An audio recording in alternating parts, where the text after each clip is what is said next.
and tonight we are playing Age of Worms. But before I let Patrick take it away, please check the doobly-doo down below for our sister shows as well as our Extra Life page. But without further ado, take it away, Patrick. Thank you, Stephanie. Welcome to tonight's game. I am the Dungeon Master. I will be playing all the non-player characters. Some will make it through the night, some won't. Joining me are... Hi, I'm Ian, and I'll be playing Seymour Sunkist, the Warlock Newspaperman. And today's top story, zombie dinner parties, who's eating who? But first, Greypaw with the horse results. Greypaw? So we had a weird situation at the horse track. Apparently centaurs are allowed to enter now. People are saying it's unfair. Anyway, I am Greypaw, and I'm played by Brendan, and I'll be, this is where I would put my subclass, if I had one. And yeah, I'm a fighter. Don't worry. You'll grow into your subclass someday. It just happens at different ages for everyone, little Greypaw.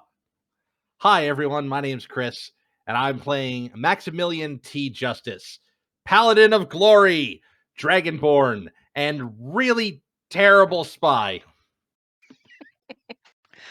Hi, everyone. I'm Tara. I should be playing Chirrup, the Kenku bard, who is slightly disappointed he can't spike the punch because, everyone's already dead. What are we going to spike it with? Poison. To kill people. Everyone's already dead. It's not going to help. It's not going to do anything.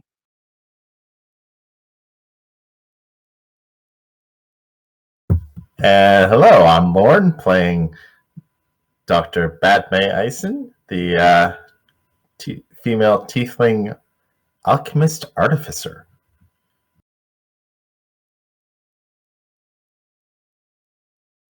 I'm Stephanie, and I'm playing Molly Goldman, Socialist Cleric. And last session, our party made their way to the Land family farm after agreeing to bury the bones of a child's ghost that you met in the Whispering Cairn. Long abandoned, and the family graves being dug up led you to attempt to renegotiate, but you were unable to.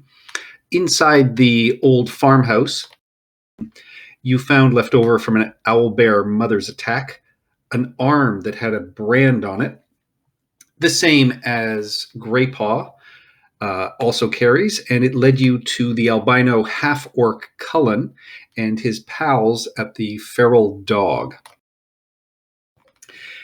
Rather than start a fight, Greypaw instead drank with Cullen and his group as they were there reminiscing over their dead friend.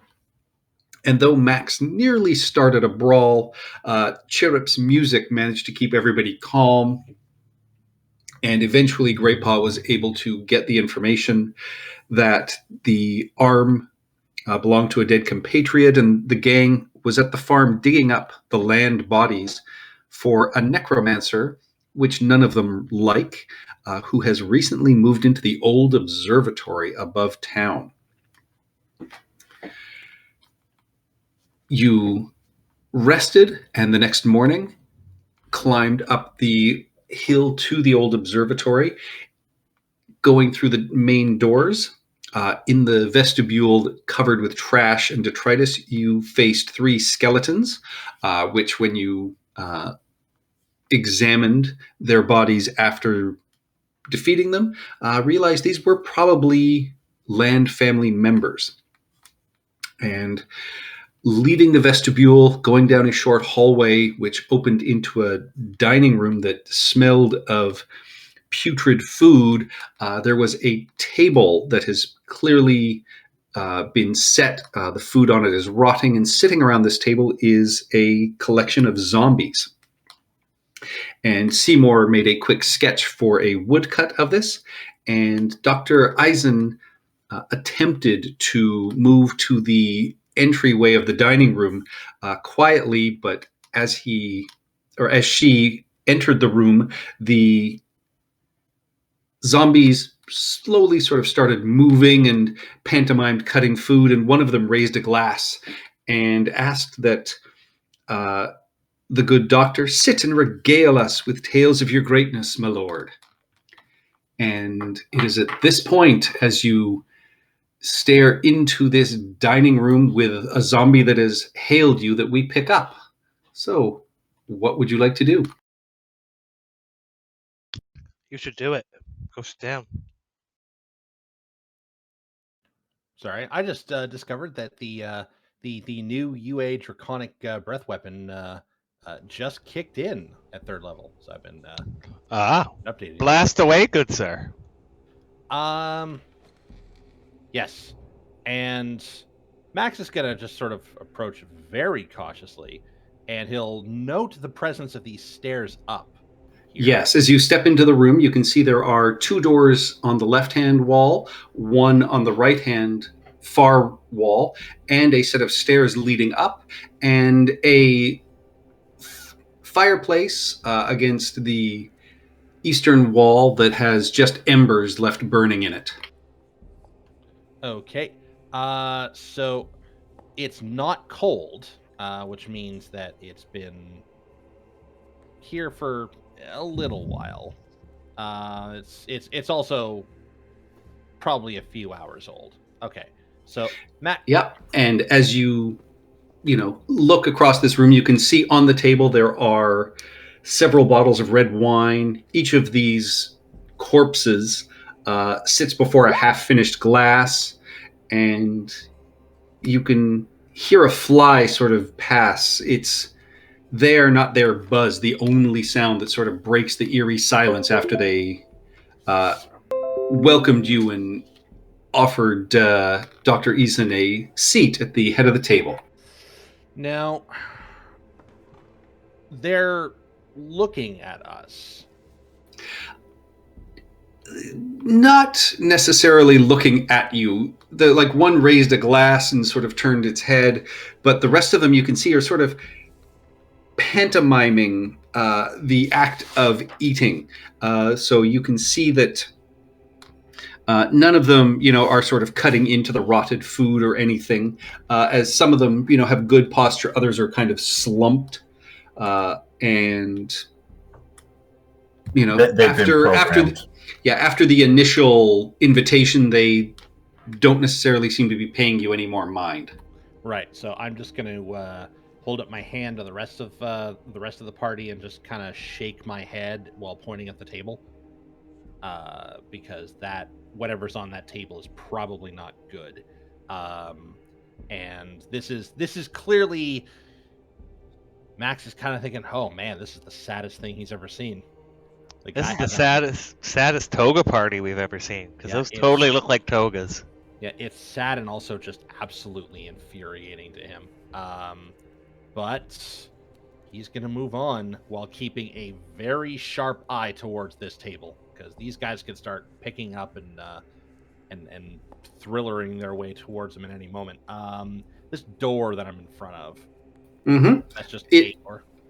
Yep, and it's a swinging door, much like you would find going in and out of a kitchen. Okay. I'm going to sort of very lightly press on the door and take a peek into the kitchen. Yeah, and it is clearly a kitchen. You can see along the tables, there appears to be a large wheel of cheese, a loaf of bread which is starting to go moldy, and several strips of some kind of stringy cured meats. So this place has not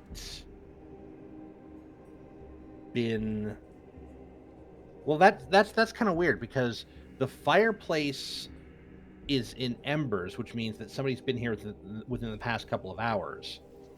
Or just let it burn down. Yeah, but they started a fire within the past few hours. But all the food here is rotted, which means it's been out for days and days. Is a necromancer the cured meat dead? and the cheese don't look rotted. The bread is just sort of just starting to kind of go moldy. Yeah, so it could be a couple days. Couple days, but that doesn't explain the embers in the fireplace. Maybe I sort of whisper to Eisen, check the fireplace to see if it's, I don't know, magically trapped.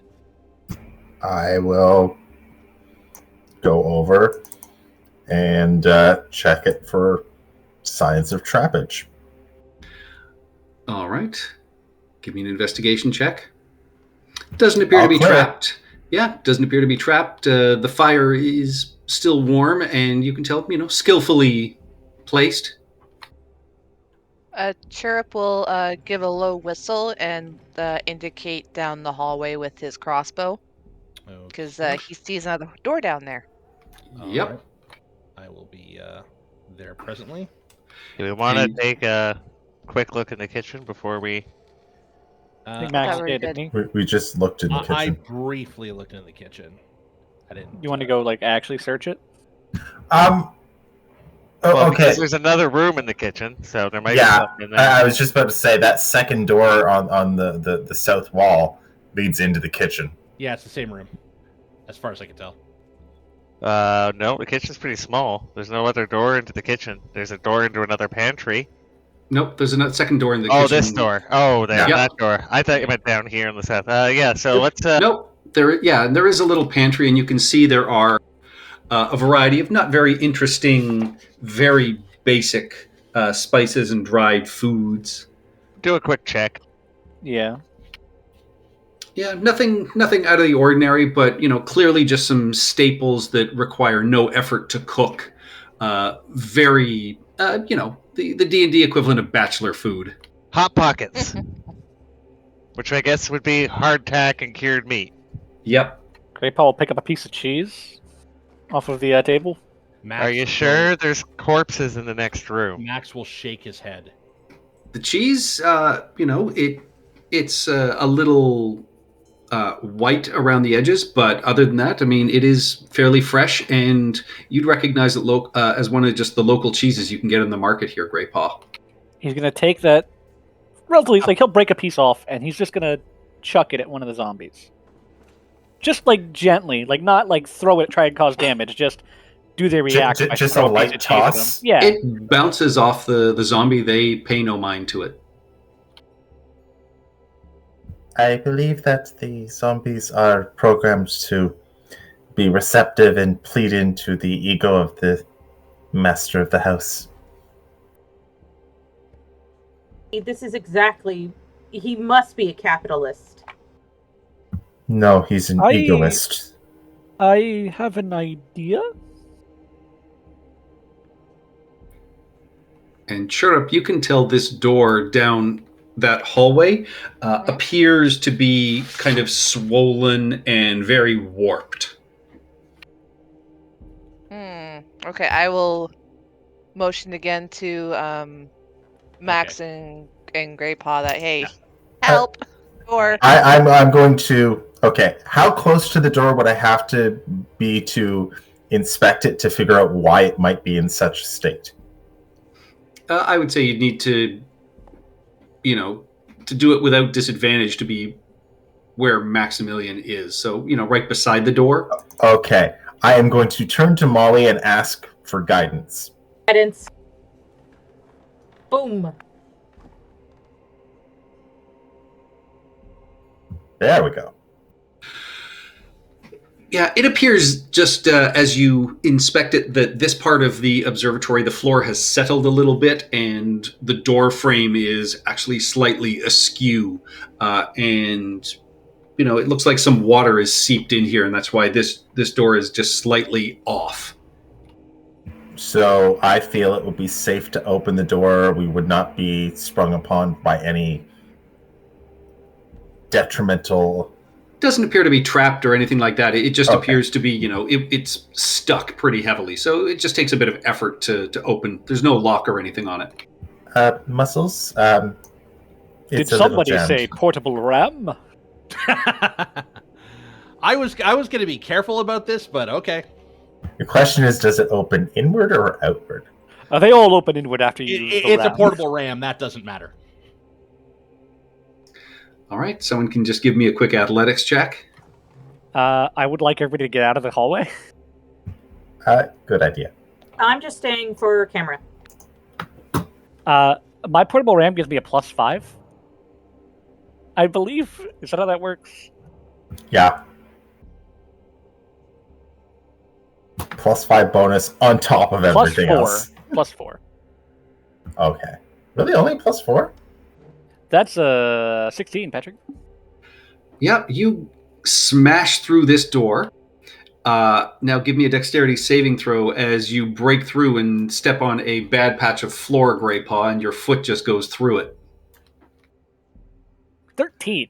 Yeah, you're able to pull your foot out without twisting your ankle or causing any damage to yourself. Inside, you find what appears to be an old office, but with the broken down furniture and dust covering everything in here, it does not look like it has been used in years. Doc, you want to come in here and look around? Seem safe? Sure. Watch the floor. Yeah, watch your step right here. So, okay. Given it's hard to look here, I will sort of lean in, bracing myself on the door frame, and look to see where the best spots to put my feet are before I actually step in. All right. Easy enough to spot. Okay. And looking about, is there anything of interest that I need to do, or would that be an investigation check? Looking around without even making an investigation check, you can tell the desk is pretty much broken down. There are a couple of old books on the bookcase. One of them you see is an old guidebook entitled Strange Shortcuts in the Jungle, Inroads of the Outback. It's torn, stained, and part of it is charred, but does contain some beautiful pictures. I will take the books. And you also find what appears to be some sort of bestiary entitled Thesis on the Beasts of Blood, a Natural Philosophy. Definitely going to be reading that. I'd like to make a copy of that if I can. Sure, it's torn and stained pretty badly, and some of the pages are missing. And it has nice metal hinges and clasps. And then the last one is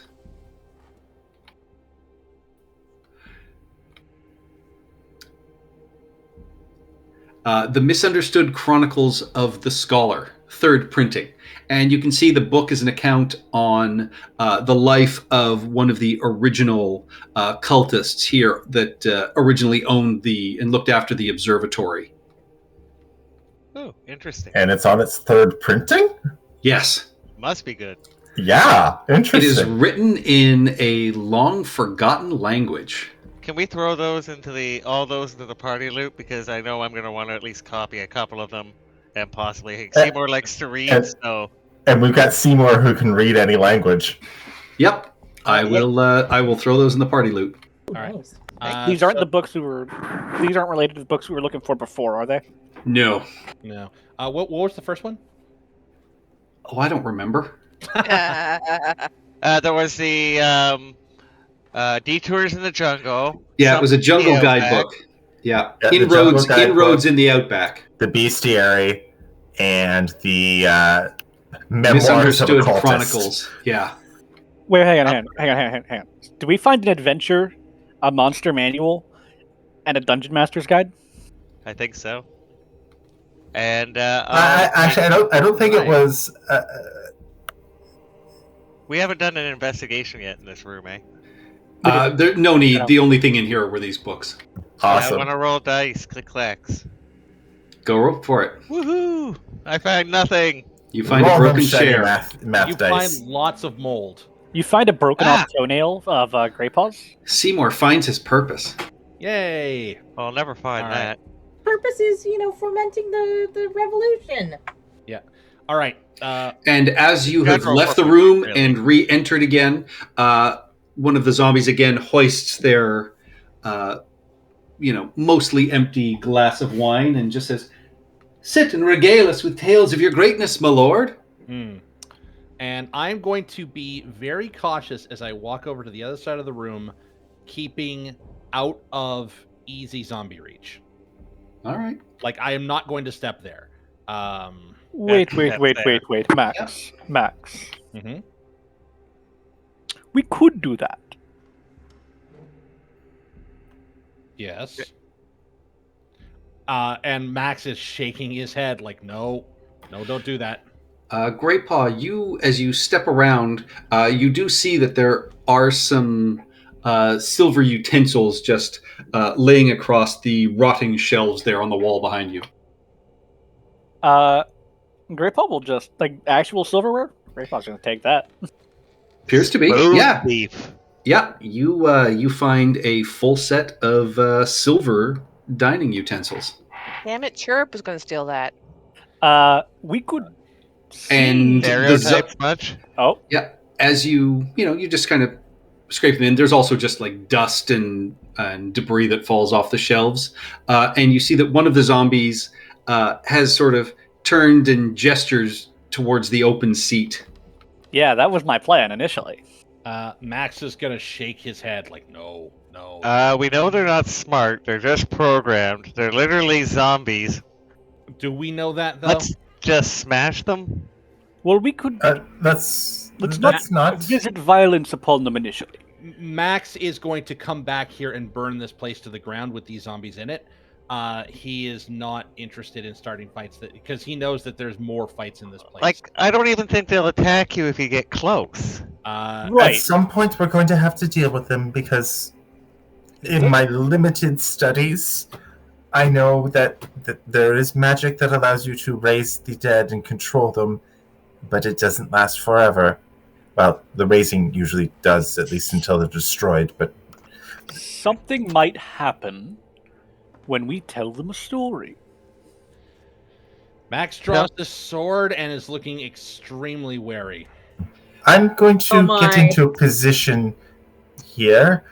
Molly, are you actually standing there or just Molly. standing there for camera? Come here and be ready to. Yeah, you but maybe know. I should go over towards you guys. I'm going to stand half in the kitchen at a kind of out of line of sight. Just so everyone knows, I have an attack that will hit everything in a solid line, and I'd prefer no one stand within that line between me and the far wall. You know what? I'll duck in here with Seymour. Sounds Right. good. And Chirrup, you can see up the stairs. They go for about 15 feet and then curve off to the left. Okay. Actually, inside the door and just. Yeah. Okay. All right. Great Paw's gonna grab the chair, pull it out, and sit down. Riker maneuver style? No, he's gonna do it like a normal human being. Oh, I'd have. Where's the fun in that? As you sit down, all of the zombies immediately sort of spring to life and begin acting out a formal dinner party. Where their movements were a little herky-jerky before, now they, almost seem to sort of turn heads towards each other, stabbing at sort of the rotted food and drink in front of them.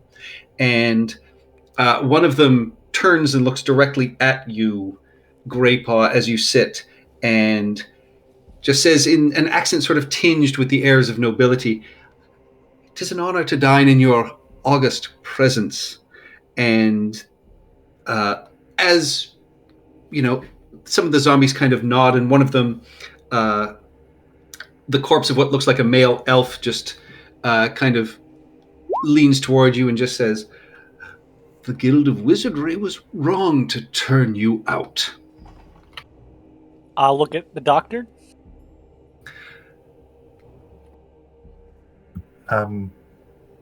Agree. Give me an Arcana check, Chirrup and Dr. Eisen. I'll do a history Technically- check to see if I. Oh, sorry. Go ahead. Technically, I should still have that guidance from checking the room before that I didn't actually use, right? Yep. Really, yeah. 22. Yeah, you recognize, Dr. Eisen, that the zombies themselves aren't speaking. This is some kind of magic mouth spell that has been programmed. Yeah, I figured it was a programmed illusion and farce to play to this idiot's ego. Graypa will respond. I agree. Now, who wanted to hear a tale of my exploits? I shouldn't ever have doubted you. The remains of what appear to be a young woman speak up next to you, Greypaw, and it just says, I always loved you when we were together. Now I can love you forever. Oh, Damn. this is Yeah. not creepy at all. This went from a 2 on a creepy scale to a 7 in one line. Getting real vibes. I from don't that know. I tune, think it's Sarah. kind of sweet. Graypaw's got a girlfriend. And, around the table there are other sort of topics and sycophantic things that are brought up, congratulating him on his recent work and, his devotion to his family is just something that is absolutely wonderful. And, certainly the future is bright for him. Question. Yes. Are they responding when Graypaw speaks, or are they just playing out a scene? It completely seems like the doctor is correct and they are programmed. Okay. Graypaw will stand up and step away from the table. And as that happens, the zombies sort of slouch and kind of, as you would almost reset to the original positions they were in before any of you entered the room. Patrick, Yes. do the zombies appear to be shackled and or restrained in any way to the chairs? Not that you can see. So this place is like that elaborate restaurant back in Neverwinter with the moving giant mouse statue. Doc, could you hold this end of the rope for me real quick? Okay. Are you still tied up to the rope? No. Graypaw is going to take the other end of the rope that he's given to Ison, walk over to here, and just drape it in front of the zombies. Are you going to empire them? And then back and around the back of the chairs. Can we not do experiments with the zombies, please? No, I agree that we should, at best, we should try to restrain them.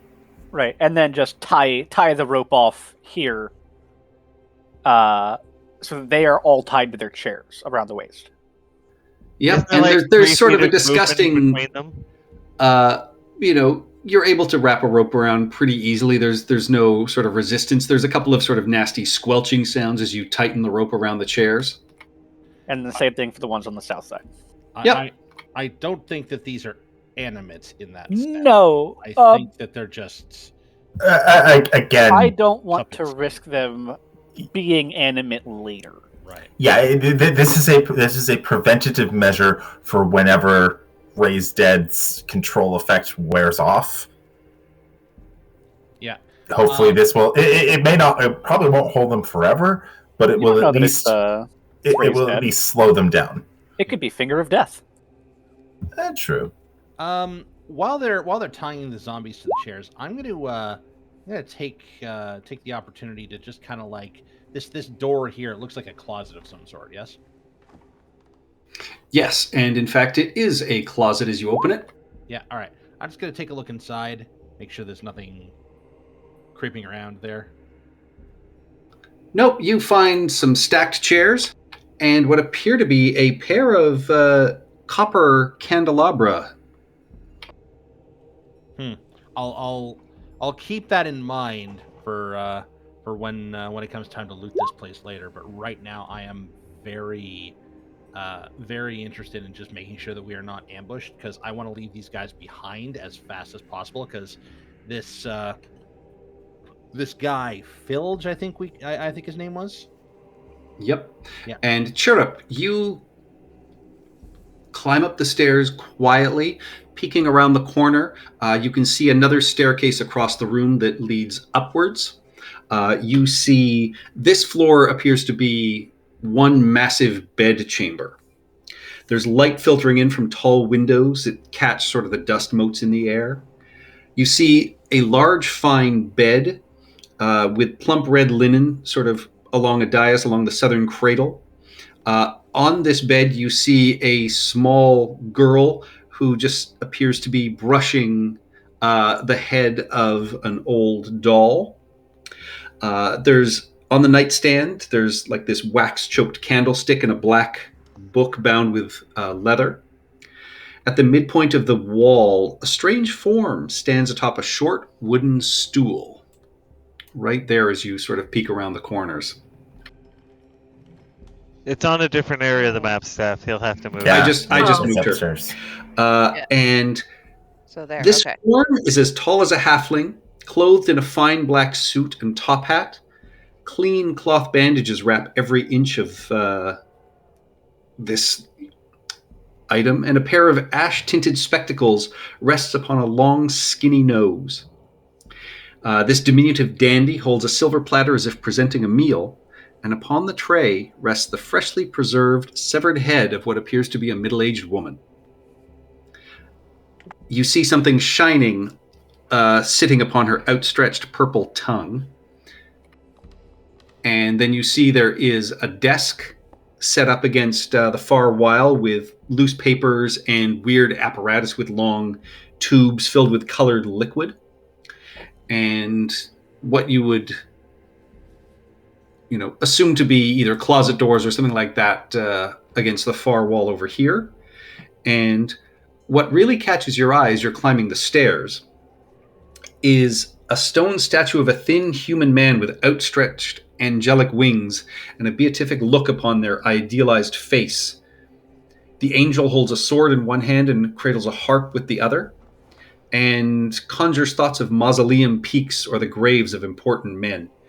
And etched upon the statue's base is the name Filge. Do I recognize that name as belonging to the necromancer or anything? Yes. Interesting. Is the Okay, wrap yeah, so bandages like that? While they were messing with the zombies is when I crept up the stairs. So the little girl, is she alive? She's alive, right? She's not like animated or anything? Give me a perception check. Okay. Perception. Yeah, I'm gonna keep. Well, that's persuasion. Oh, Jesus. Whoops.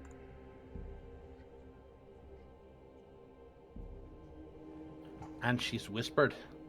Yes. Intentionally so. The dress she's wearing is new, pink, but the hands holding the doll and the sides of the neck and face appear desiccated and not alive. Okay, so the thing I'm not physically all the way around the corner like this. But the Yep, thing you're just over peeking. here. Yeah, I'm just peeking. That's the thing wrapped in bandages with the woman's head on a silver platter, and there's like a shiny thing on the woman's tongue. Okay, so it could just be an ornament of some kind, or it could be a mummy. What's this thing here? That appears to be an owl standing atop a perch. Currently, its head is rested under its wings. Probably alive considering it's sleeping, but I want to just try and make sure if it's alive or not. Appears to be alive, just currently napping. Okay, I will head back down the stairs. Do you want me to make another stealth check for that? If you want to try and do it stealthily. Yes, I want to try and be quiet. I do not wish to alert anything or anyone. Stealth. All right, yeah, you head back downstairs. No squeaking.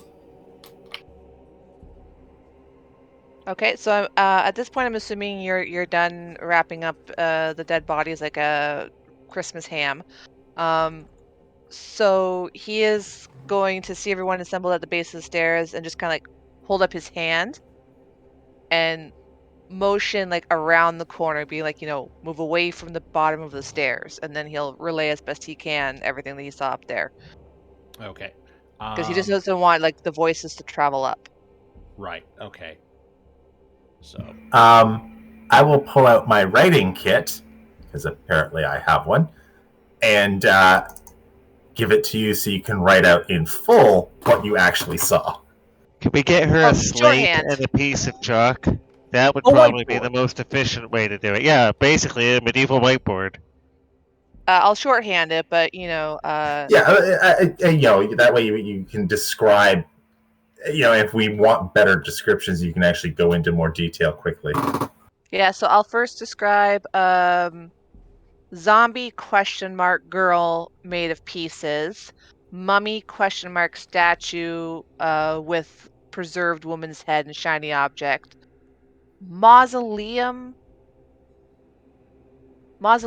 angel with wizard's name, and sleepy owl boy.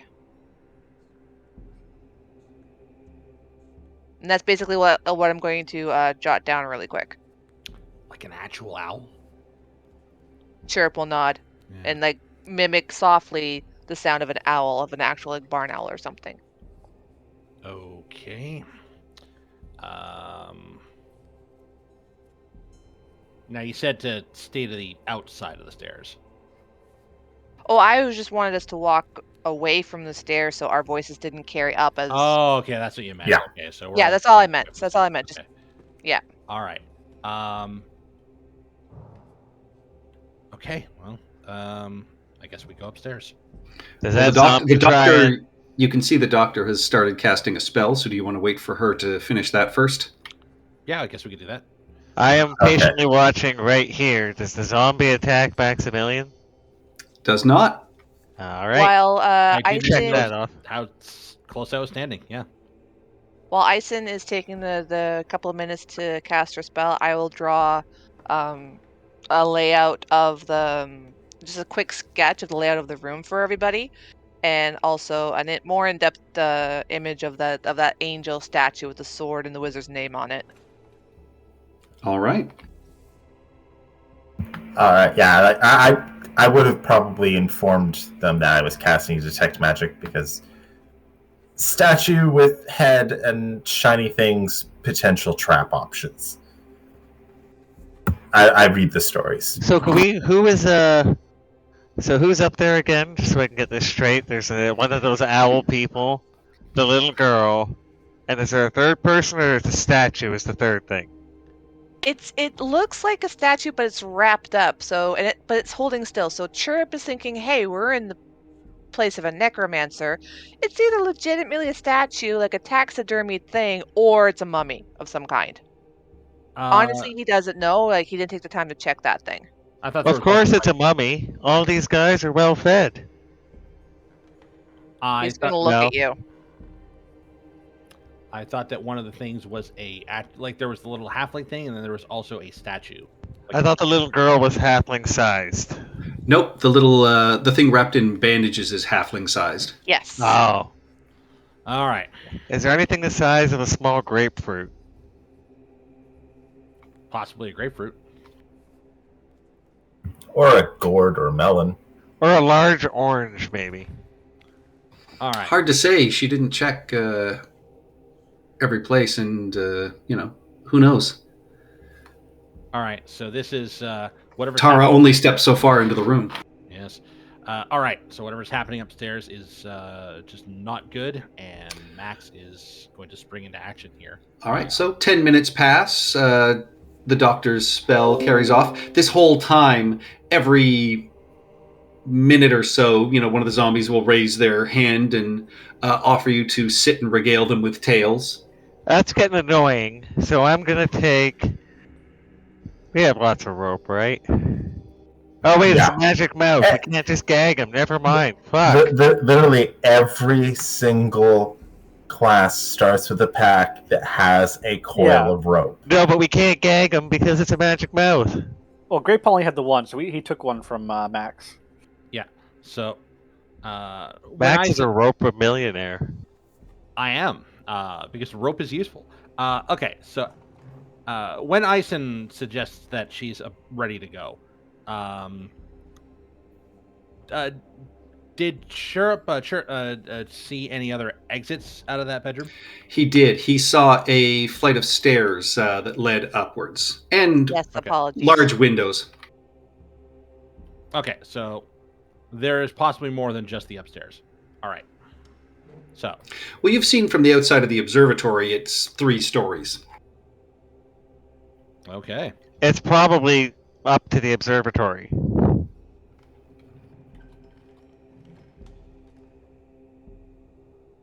Okay, so I assume I'm ready. Is Yep, everyone I'm else ready? Ready? Are we going silently, or are we just gonna stomp? What's your marching order going up the stairs? I don't think silently is going to work. If they're going up loud, I'll go up last. I would be in the second Sorry, Patrick. rank. I'll be I involved. assume our tanks would be in the front. I'm just trying to see what my divine sense is. Okay. You get a minute, and anything you can physically see, you know the location of an undead creature. Yeah. Okay. So, well, no, it's within 60 feet. Yeah, Yeah. Okay. but given that it can't be behind total cover, and we're in a small house, Yeah. anything you That's can see. familiar. Yeah. All right. So Max is going to poke out here. He's going to see this scene. Yep. And So you see, this is the Angelic Statue. Okay. This is the little figure wrapped in bandages with a woman's head on a silver platter and something shining off their tongue. You see the girl brushing a doll's hair sitting on the end of the bed. There's a book on the bedside, some candles, and an owl on a stand with its head sort of tucked under its wing. all right. As you all step off of the stairs and start crossing the floor into the room, you can all give me stealth checks if you'd like. None of you wanted to be stealthy coming up the stairs. Not all owls are people either, Chirp. Yeah.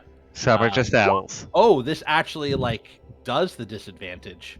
Oh, Yeah. Interesting. I don't know how that got set That's up. But literally always done that.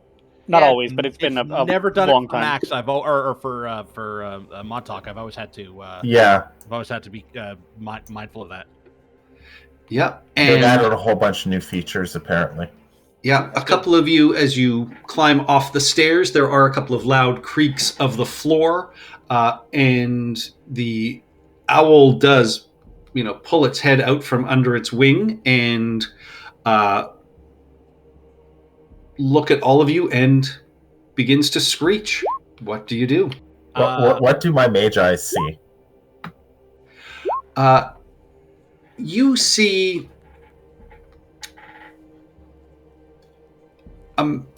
you see magic emanating off of the head that is on the silver tray, and that is the only magic that you pick up in this room.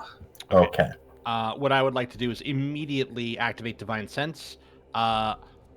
What is actually undead in this room, and what is just animate, sort of animated? Yeah, you clearly get a ping that the young girl on the bed is undead. That is the only ping that you get in this space. Okay. This owl is now loudly screeching. Great Paw's running directly at the owl and throwing a javelin at it. All right, let's roll some initiative then. Shishka And owl. as the owl starts screeching, I want to run across and keep an eye on the stairs going up. All right. Well, that was a crit. Tell the owl to just shut up? On your turn. Fuck. Me and Maximilian are 6 buddies. Yeah, it's Ooh, Chirp and I are 17 buddies. it's a low dirty 6. It's a noble 6, you mean? If we had one more person with the rolls of 6, we'll be set. First up, as the owl begins screeching, is the good doctor. Well, I have the same mind as Great Paw. We're gonna acid splash. All right. It's high praise. With a 21, it manages to just fly out of the way of your tossed acid.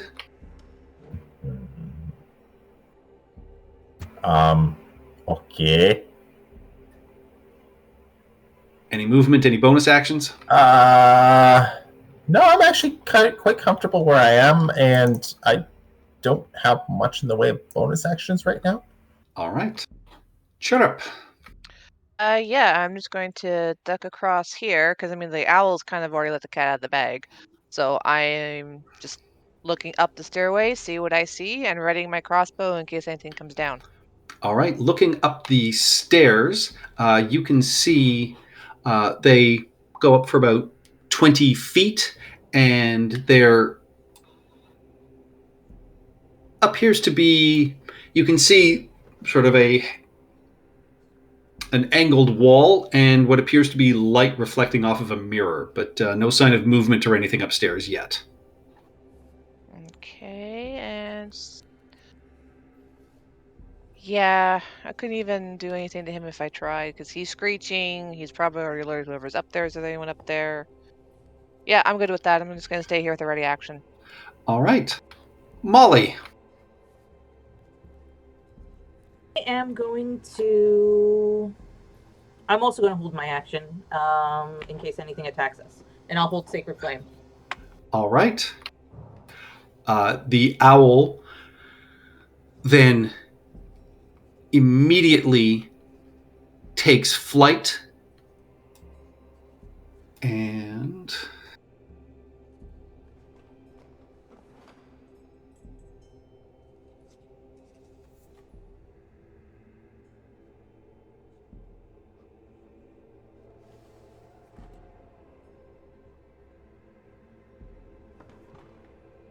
Ooh, Patrick's thinking, how's he going to kill us all? No, it flew away. that takes us to Great Paw. It flew out the window, Up the stairs. up the stairs, and it has flyby because it's an owl. Yes.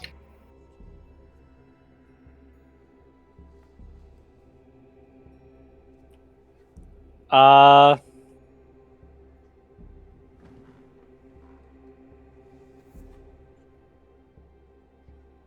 $25, $30.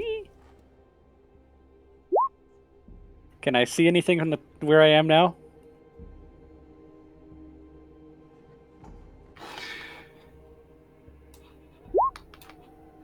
Yes, you find yourself in a large octagonal chamber, and as you climb to the top of the stairs, you can see there's a massive mirror sort of leaning against the wall, reflecting light coming in from the opening that once would have, presumably held the telescope from this area. You see in the reflection there is a raised platform in the center of this room, and there appears to be a blue-skinned humanoid figure splayed out on what appears to be an operating table. Do I see the gentleman standing over it? Not where you are currently, because there is in fact a wall there where you are at the edge of the stairs. Okay. You're catching, what's in the reflection right now. All right. This is bad. I really ran out of movement at a bad time. Graypa's gonna yell down. Or were you trying to be stealthy at least? No. Nope, he charged up the stairs. What? God dang it! That owl was there's no stealthy at this point. Like, dude's familiar just warned him that we're here. Like, stealth is over. I'm going to dodge. Actually, Great Paul, I'll say give me a what's your passive perception? It's not great. 13? Nope. 13. Yeah, Great Paul's gonna dodge and wait for backup. All right. With that, those of you left in the room on the second floor see the young zombie girl sort of turn her head with the screeching of the owl and just slowly stare at all of you. Her eyes sort of slowly widen. Seymour. I go before Max? You both have a 6, so it randomly put you first. Oh, I was going to say, what's Max's deck? Well, Mine's 10. -1. yeah. 10, but I whatever. don't have Dex tiebreaker enabled, is it? Nope. Okay, so she's... I can put Max first if you want. No, it's fine. I wanted to doesn't see if I could talk to this undead before Max tried to smite it. Although our paladin is quite nice to undead, it seems. So we might have gotten lucky in the paladin lottery. I'm almost like my interest is whatever's upstairs. But if this thing is now going to be the zombie that comes after us, then no. I'm fighting the one in front of me. So I'll step into the room next to Max and see the little girl looking up at us. And the owl's gone, so it's now quiet down here, right? Or I guess with the exception of Greypaw thudding up the stairs in the background. Correct. Hello, little girl. Is your daddy around?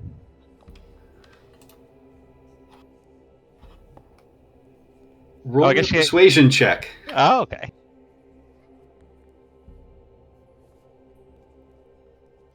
Persuasion. Finally. She looks at you and just says, Daddy, and sort of looks upwards. Oh, thank you. I guess he's upstairs. Let's go. What's she gonna do? Shank you with a doll? Don't say hurtful things. And I'll start. I'm not gonna go upstairs, but I'll go stand and look upstairs. All right, yeah. You see Greypaw standing at the top of the stairs. Oh, I didn't want to see that much of Greypaw standing at the top of the stairs. Wear pants! Loincloths of pants! And, that's like saying a hot dog's a sandwich. It is. no, because it's continuous bread. So it's more like a pita. People, we're having conversations about unimportant things. The real question is cereal soup? Ooh, let's not go there. Anyway, and I haven't used... Oh, wait, my action was talking to her, my persuasion, so I'm done. All right, Maximilian. All right. Max is suitably horrified by all of this, and he wants to start ripping and tearing. But if Daddy's upstairs, Daddy is Max's top priority, as long as, daughter is not trying to claw anybody's eyes out. Max will get to daughter. Max is going upstairs. All right. 10, 15. I'll stop there. Yeah. Stairs are down. Stairs are going. Greypaw's at the top of the stairs. Yeah. Okay.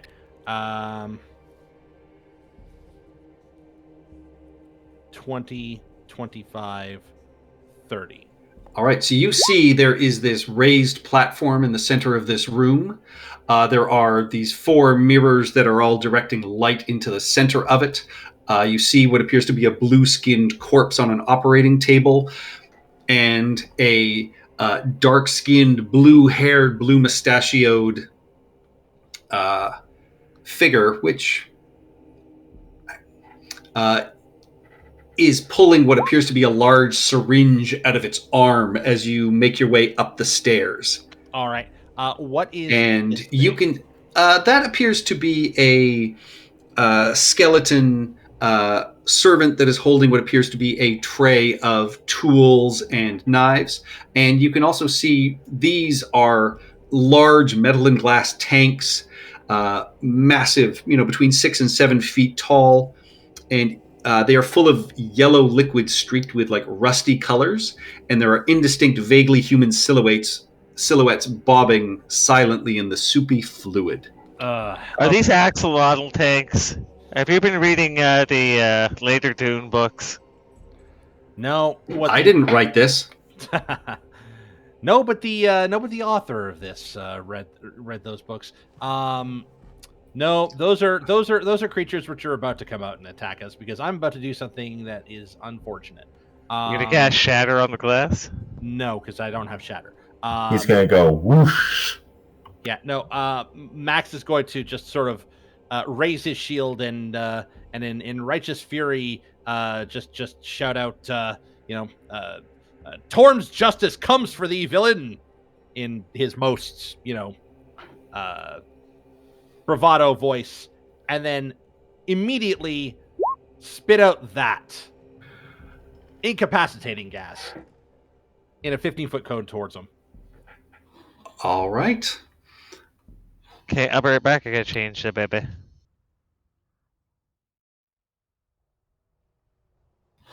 Has seemingly no effect as he sort of shakes it off. All right, that was my attempt at using my new thing. Yeah, and he will just sort of cough and just say, "Get out of my house, brigands! How dare you come try and rob me? How dare you rob the dead?" He looks vaguely confused by that. Top of the round, that takes us to Dr. Eisen. All right. Hearing that exchange, I'm assuming.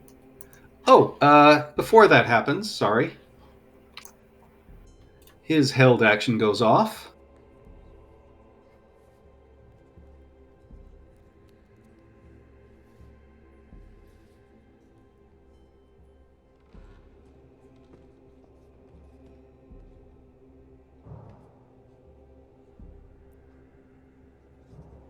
Tell me this is just fog cloud.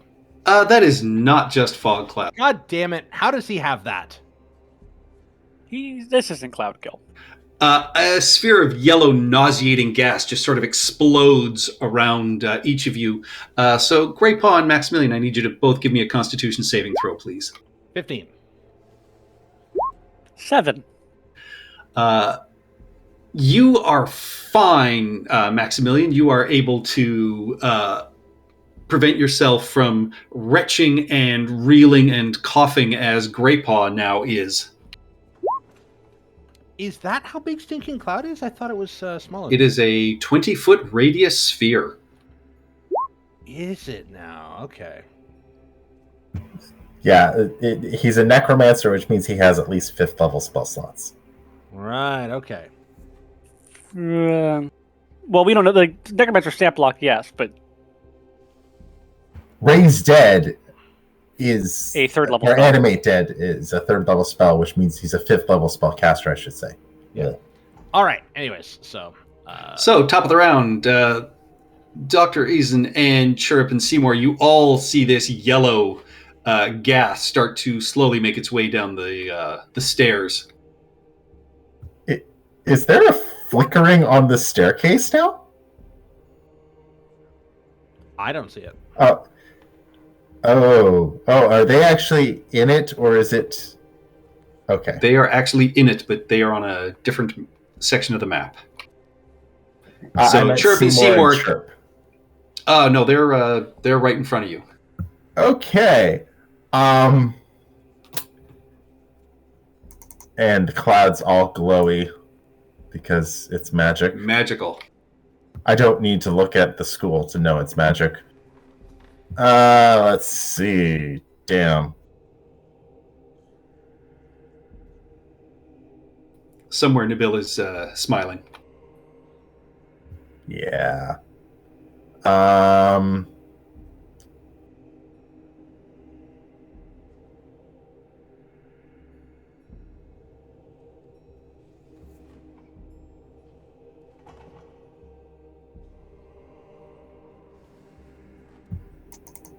The zombie child on the bed, I'm assuming, also is magic-y?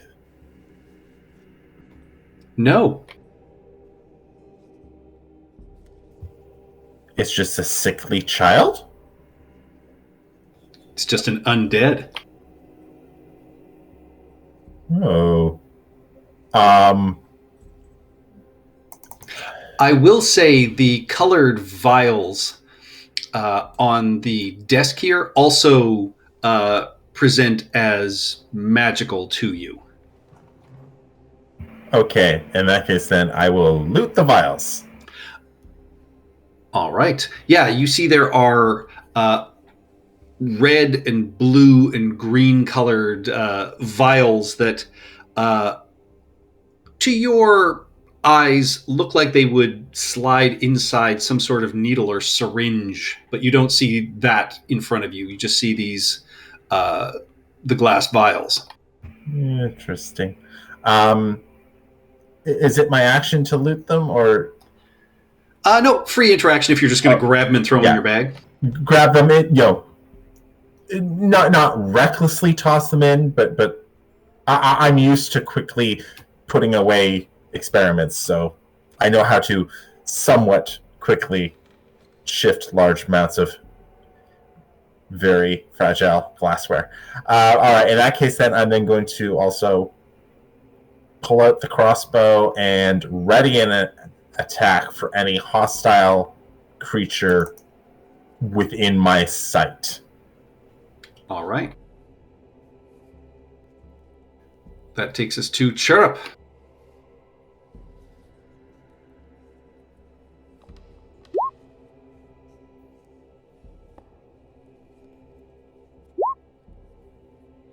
Tara. You fire your crossbow at... Sorry, I'm muted. So I'm going to shoot the little girl in the head and try and take her out. All right. Well, a That is a 21 definitely Water. hits. And I'm assuming she's still up. She like, is. you know- But Yeah, as she right. gets hit, she screams out, "Ah!" Yeah, Chirp. Albert don't care, and then Chirp's gonna go. I have a funny feeling I'm gonna save my I'm gonna fail my Constitution save, so that's why I shot the kid first. I'm gonna try heading upstairs. All right. You never know until you try. There we go. So that's 5, 10, 15, 20. So I got 10 more feet. When you get 15, and then you've got Grey Paw in front of you. Okay. 25, and then 30. And plus, I also... Yeah, the little girl didn't attack now, but who's to say she wouldn't be coming up our butts? So, yeah. Sure. So you find yourself completely enveloped in this yellow cloud. Okay, and then that was my action. That was my movement. I don't see any injuries. Like, well, actually, can I even see through the cloud? No, you are heavily obscured. Okay. So yes, you cannot... everything in that cloud is dark to you. All right, that's it for me then. All right. Molly, you are still back on the second floor. Yes. Okay, so this dark cloud, because I was running up to deal with baby, was that from our enemy, or was that You from don't know. us? You don't know. Yeah, You we would would've presume heard it was the enemy. You haven't seen any of your allies do something like this, and you can hear Grey Paw retching and coughing on the stairs. Well, we also would have heard the face Tears Justice battle cry. Yeah, you heard Maximilian climb the stairs and yell in Torm's name, and then this cloud appeared. Okay. I mean, to be fair, it was a battle of clouds. Cloud fight. Absolutely. I don't have anything that could possibly make this go away, so... There's also the undead in the room that Yeah, Chirp attacked just, and then abandoned us with. Yeah, Chirrup just put a bolt in the young zombie girl's head, and it cried out for her father, and then Chirrup sped away up the stairs. Okay, I think what I'm going to do then is just Sacred Flame the zombie and finish what Chirp started if she's still up. She is still up. That is a 1. She fails her dex save. Takes 4 radiant damage. Still up, but is now burned and scarred with white radiant energy. and screams out again for her father. Hey, this is better. You're being exploited by the capitalist bourgeoisie, and you deserve to go to the afterlife. And those of you upstairs, you don't see anything because you are in this cloud of gas. But you hear this voice say, "Don't you dare hurt my child! I will kill each and every one of you." You're already doing that anyway. Oh, so now we have leverage. You're on a different floor. Didn't he just sorry. shout it, though? We're at the bottom of the stairs. Yeah. We can hear... Yeah, you would Yeah. hear this. If You would he hear can this hear the then. girl, then they can hear him, right? Fair enough. Got him. All right. And he will...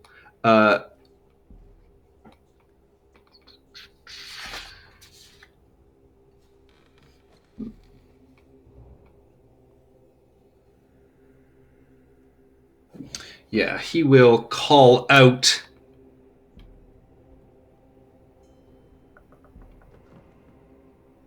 To the tubes.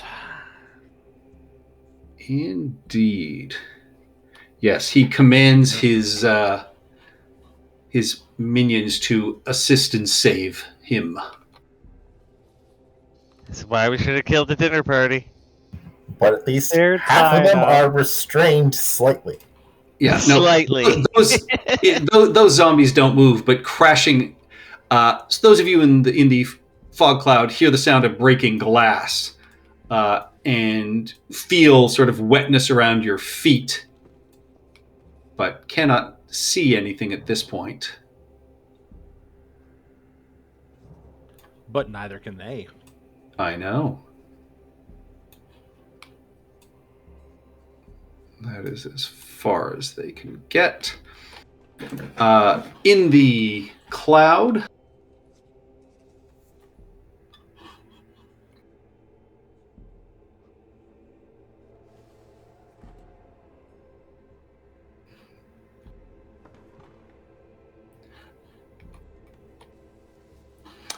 you both, Chirrup and Maximilian, feel something sort of bump against you, kind of feebly, not able to do any damage, but clearly there is something here in the fog that is attacking you.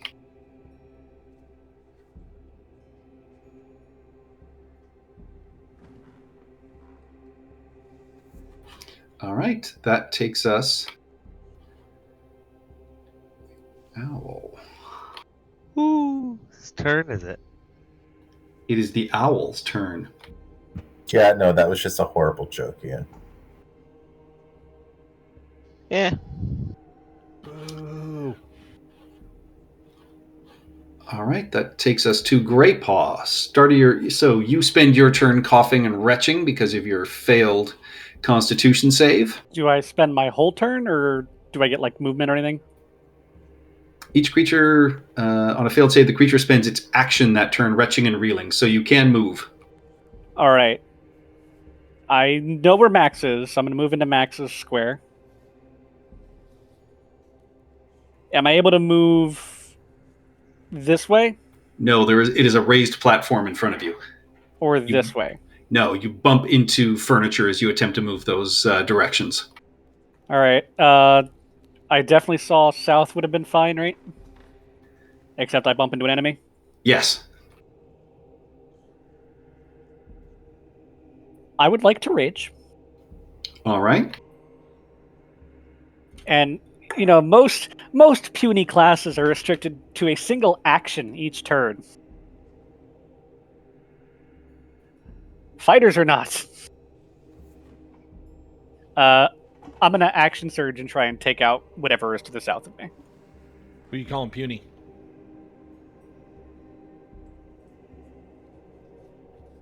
I'm going to have to move back to that square, Max. Yeah. Just putting a little separation Unless there. I kill it. I could kill it. Yeah. Hey. All right. Roll a straight attack. Oh, +2 damage. Yeah, you feel something sort of squish and spray under your hammer. It takes 8 damage. And then to no longer be in Max's square, I will move here. All right. I appreciate that. You're scary when you get angry. That takes us to Seymour at the bottom of the stairs. All right, so I am going to, as a free action, yell up, surrender now, or your daughter is forfeit. I'll shout that at him, and then I'm going to start moving towards the daughter and pull out some rope. All right, give me, are you being truthful? She's undead, and I have no problem killing her, so absolutely. All right, then give me an intimidation check. All right. I'm not as good at intimidation, but I am today. All right. You say that, you move towards the child. And I'll pull out some rope as I'm going, and next round, I'm a hog tire. All right. With a -1 to strength. Maximilian, Okay. you are in this cloud. You can tell there is something slamming and bumping against you just to your south that Greypaw just smashed. All right. How high up is this platform? You can't see. When I could see, though. It looked to be between 8 and 10 feet. Okay. Can I just vault to the top of this platform? Give me an athletics check with disadvantage, please. Well, I didn't know you were going to say that, but I'm going to do it anyway. You are jumping blind. Yes. All right. Blindly jumping. Bam. Ow. Yeah, even without disadvantage, you leap up thinking you're close to where you are wanting to climb onto, but just the liquid and water on the floor, you do not get any kind of good leap, and you are unable to climb over top. Well, I'm annoyed, and if I still have an attack... You do not. That was your action. All right. I have spells. My bonus action is going to be Shield of Faith. All right. Unless I have a better bonus action. But call it Shield of Faith for now. Because I'm just going through my spells. I don't actually know much about my spells here. So, You can only have like 3 of them. I actually have quite a few. I have 5 spells. But it'll be Shield of Faith. So, but only... That takes us to the doctor, who is back on the 2nd floor. You've just collected some vials. You see Seymour heading towards the injured zombie child, rope out. And zombie child still isn't doing anything? The zombie child is currently sort of cowering and screaming for their father. All right, definitely not a combative individual. Is Molly actually standing there, or is she playing camera? She is both. Okay. So 15 feet to here.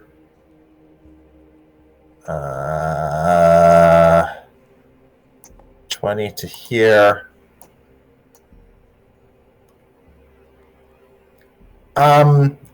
When we were outside, did we see multiple windows on the floors? And you saw windows along the 2nd floor, but not on the 3rd floor. Okay, cool. That totally changes my plan. And I can't see anything but for that damn cloud. Correct. I am going to move 20 feet to here. That would be 30 here. I'm going to run into it blindly. All right. So, turn order's in the way. Just sort of run with my hand against the wall, dashing as an action, and I guess I have to stop there because I'm assuming, even though it's heavily obscured, I can see rough shadows of people in front of me. once you get close enough, yeah, you can make out vague forms, and you recognize Greypaw and what would be Chirrup sort of in front of you, and then something seems to be blocking you as you keep moving along the wall. Yeah. I will end my turn. All right. Chirrup, Constitution saving throw, please. Okay.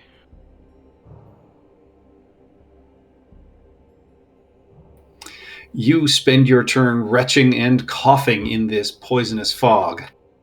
Can't even move, can I? You do have... the only way you could move is diagonally backwards at this point. But I'm small. It's specifically a halfling thing. Yeah. Or they have to be twice, two sizes larger than you. Okay. So any movement, any bonus actions? I'll stumble back 5 feet. All right.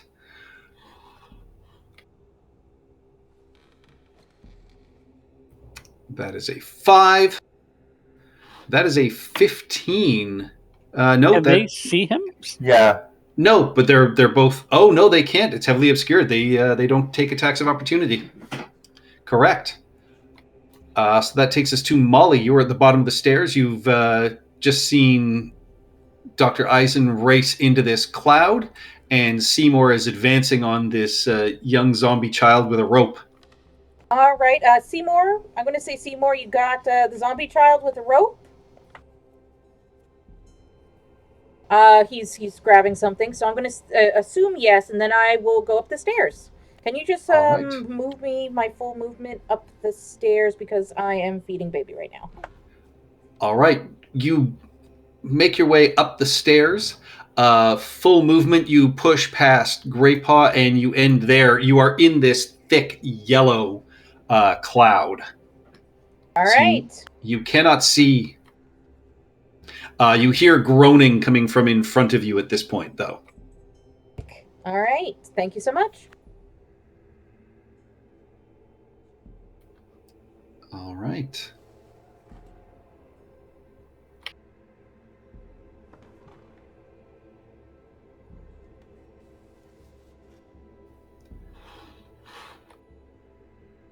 Wait, what the hell?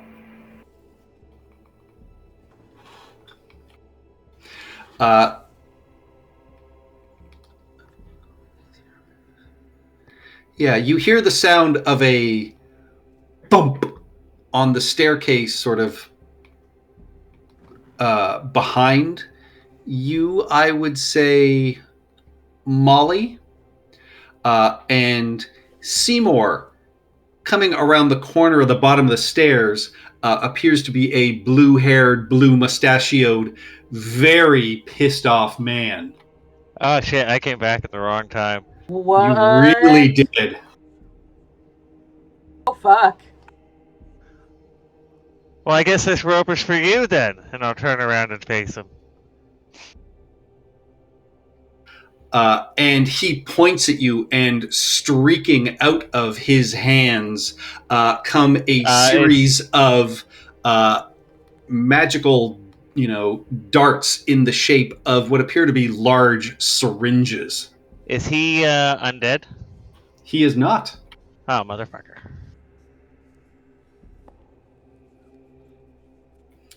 And he fires 4 darts at you. No, the COVID vaccine! You take a grand total of 18 I love damage. the pause. I had to do some addition. 18 damage from 4 darts? Yep. He done Holy rolled shit. well. Yep. 2 5s, 2 4s. And no one who can heal is in that room. Yeah, Yeah. why do you guys always abandon me? To be fair, you were just with the zombie girl. To be fair, And you she didn't wasn't stay attacking. behind. Yeah, and he will use the last of his movement just to step towards you and just sit. That Let's see. Yeah, the owl will just zip up over there. Takes us to Greypaw. You start your turn in this cloud again. Give me a Constitution saving throw, please. 11. You spend your turn retching and coughing. Did Your I? action. Yeah. Did I hear? Him? No, not with your Nope. passive perception. All right. Greypaw's gonna stay where he is then. All right. Oh, sorry. At the end of the doctor's turn, the zombies continue their turn. So one's going to move there. Molly's there. Oh, correct. So one is going to attack Molly. The other ones you just hear groaning. So, first attack against Molly. That is a natural 1. And will this be against Greypaw or Max? Even, Greypaw, odd, Maximilian. Maximilian. Oh, that is a critical hit for 10 bludgeoning damage. Oh, son of a bitch. Wait, even with disadvantage? It's a straight roll. Me? Oh, right, yeah. No, On they Max? missed you, Molly, but critical hit on Max. They get a straight roll? Yeah, they can't see you. You can't see you. them. Yeah. Good to know. So that takes us to Greypaw, which you stay where you were. That takes us back down to Seymour. Okay, so I have a couple of questions before I choose my action. Mage Hand. It can't attack, but can I just shove it in his mouth No, so he can't talk? no, it doesn't work that way. I mean, you can try and put it in his face, but it doesn't have any ability to generally cover someone's mouth or anything like that. No, I mean just jam it right into his mouth when he opens his I know what you mouth. mean. I know what you mean. All right, so this is where do I want to go threaten a child, or do I try and tackle him? Would you let me ooze over his face and cover his mouth so he can't speak if I successfully grapple him? No, grappling is one thing. I would let you do it as a restraining move on a second attempt. You can't do. Okay. I'm not going to give you both things in one shot. Okay, I was just trying to belly flop on top of him and just spread out like a waterbed. All right, Yeah. let's fucking do this. If she's still crying and screaming, I'm gonna go there and step back. I'll kill her and I guess ready an Eldritch Blast because she's already really damaged, right? She is hurt. Yes. And I guess my hand will glow all Eldritch, black purple color. At the I side of raised her her once. I will do it again. You, I will make my minion, thief. Is this loud enough we hear it? No, this is, I think, a more quiet conversation. Are you yelling, Seymour? I'm yelling at him. Oh yeah. Okay, then yeah, you guys hear. It's like a hostage negotiation. Yeah, you guys hear Seymour yell this, but it's more of a muted response. So you hear a voice, but not exactly what he says. Okay, well, that makes my Eldritch Blast go off, doesn't it? Why? He didn't Or no. advance on you or do anything. He just spoke to you. Yeah, but he says he's not going to turn back. Oh, okay, fair enough. Maximilian, Constitution saving throw, please. Oh, please, God. Nope. You spend your turn coughing and retching in this stinking cloud. This thing has been effective. That's my action. Do I get a move? Yes, you can still move. Okay. And a bonus action. All right. I am going to. These guys can't see me. I'm going to go down the stairs. I'm going to stumble down the stairs away from this cloud. All right. You stumble down the stairs. Coming out of this cloud, you see the person that you saw upstairs at this point, and you see Seymour standing next to this young zombie child, his hand glowing. Okay. And I'm all melty and hurt. Yeah. All right. I'm gonna stumble towards him. I don't have any other bonus actions, so. Bonus action, slap him. Yeah, maybe even no. Lay on hands is an action, though, right? Yeah, that's as far as you can get. Okay. All right. Yeah. I don't know. I was just trying to get out of the way of Molly, the camera. And I'll shout downstairs. All right. Top of the round, Dr. Eisen, a Constitution saving throw, please. Good God. Oh my god! You spend your action coughing and retching. You do still have movement. All right. 10, 15, 20, 25 feet to what I assume is the bottom of the stairs. Yep. Get out of the cloud of death, people. Yep, you are out of the cloud at the bottom of the stairs. And hopefully moving here gives me 30, and I can see Seymour. Ha ha ha. Let me just double check. Okay.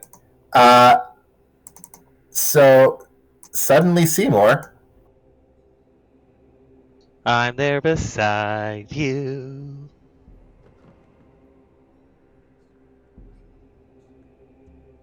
You get hit with a dart that injects some health. I appreciate it, but I really have to know why people keep shooting me with darts today. Because all of my spells are based on alchemical formulas. You know, one mad scientist, another mad. Oh, I get it. What's the It's a difference? stim really? pack. Yeah, it is a stim pack launched from a tiny pneumatic cannon on my arm. Yep, absolutely love it. I'm just sick of getting shot with darts. That's the 5th dart in 7 seconds. I mean, it's a minimum roll, but it's still 4 health. I appreciate it. Thank you. Now get the eyebrowed motherfucker. Chirrup, Constitution saving throw, please. Yeah, didn't move me down to the bottom of the stairs, please, when you get a sec. Will do. Please tell me the DC is only like 13. Oh, it is. I've made So it you once. still have 10 feet of movement, Chirrup. I have a +5 to con saves, and I have made it 0 times. I'm proficient. I got a 3 + 3, and I still failed. Yeah, we'll see if Molly makes hers. It's gonna be fun. At least I actually have healing now. I always have healing word prepared now. Good stuff. Thanks. All right. That's it for me. Yeah, Molly, Constitution saving throw, please. Do the thing.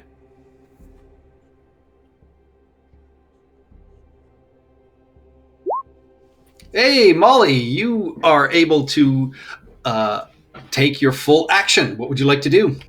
I'm gonna. Oh, there's zombies right here. You know what, can't really see them, they can't see you, and you've been told downstairs. Yeah, I was wondering if I should turn undead or not. You know what? These are just undead. I'll run back down the stairs. All right. Leaving me alone up here. Hey, fine, coming downstairs. That is your full 30 feet of movement right there. See the dude? You can see part of him. For flame.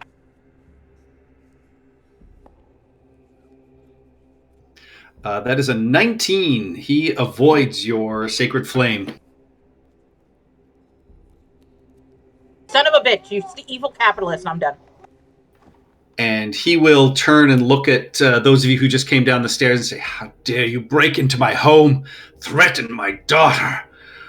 What vile people live in this shithole of a town. Never should have let Smenk bring me here." And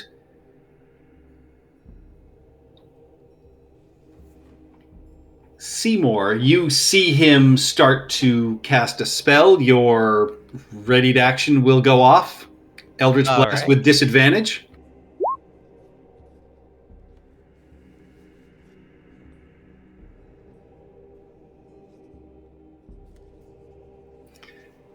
That does hit for 5 force damage. She is sort of knocked a couple of feet. She is still alive, and Filge will scream at you, and 5 darts fire out of his hand at you, Seymour.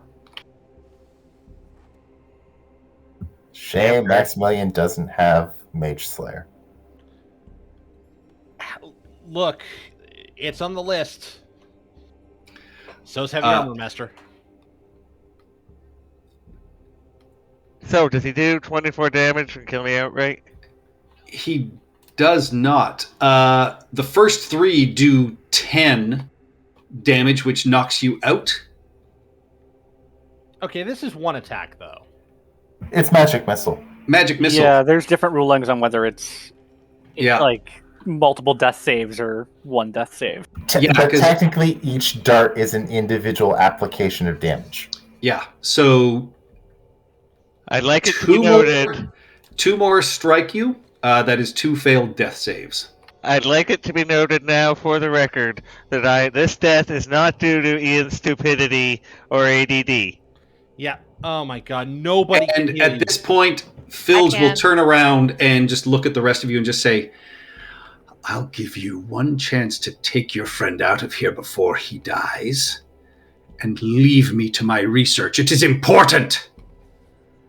I paid for every zombie that is in here. Each corpse is legal and legitimate. You are breaking and entering. That takes us. Wait. That takes us to Grey Paw. Give me Can I a hear situation that? saving throw, please. Oh, yeah, he's yelling that. He is mad. Wait, I know the law. That's not right. Grey Paw, you are still coughing and retching as you Leave. Can I breathe yell? in this For cloud. God's sake, leave. You can yell. I yell out, tell that to the empty graves on the land homestead. I don't know who they are. They're the bodies on the first floor.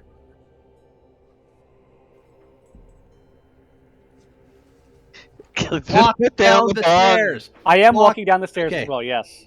I'm All saying right. just coughing and retching as I come down the stairs. All right, you can make it to there, and yeah, you are out of the poison cloud. And at this point, yeah, as you turn the corner, all of you see as Grey Paw yells that out, this just sort of slumped shoulder, head, eyes roll back, and it looks like this guy's just kind of cursing to himself.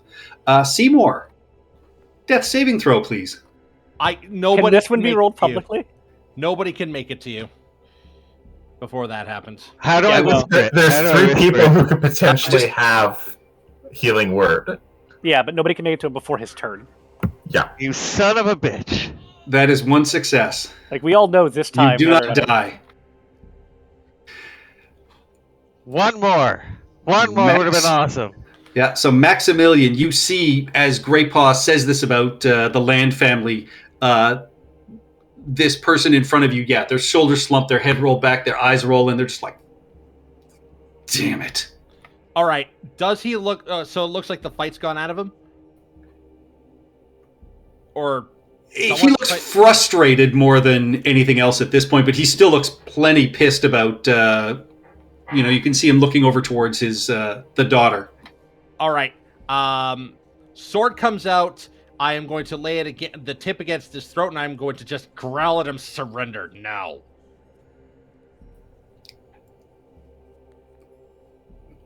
Give me an intimidation check with advantage. 13. All right. Top of the round, that takes us to Dr. Eisen. Did he get Let me see. If you here. kill him now, we're still heroes fighting a necromancer, not people who made a mistake. Also, do I know that this is legal? Him having these zombies. I know the law. If purchased legitimately, yes. Necromancers can legally purchase bodies from families or some churches. And yet, this wasn't a legitimate purchase. Basically, it's individuals who sell their bodies for science sort of deal. Yeah. However, this wasn't. But the assumption right now I'm operating under is he is ignorant of the fact that they just went to a source of known bodies and dug them up. Still accepting stolen property.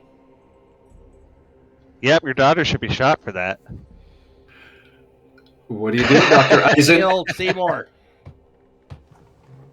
Um, I know Ian likes watching his characters die, but I don't. Like is a strong word, but Love might be the word I could go with. I go with is not a negative. Appreciates?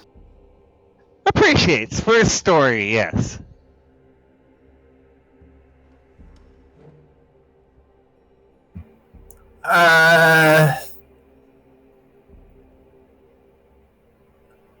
Okay, I'm going to Journalism must survive. move over to here. Yellow Yeah, journalism at best. I'm going to once Oh, it's again definitely yellow journalism.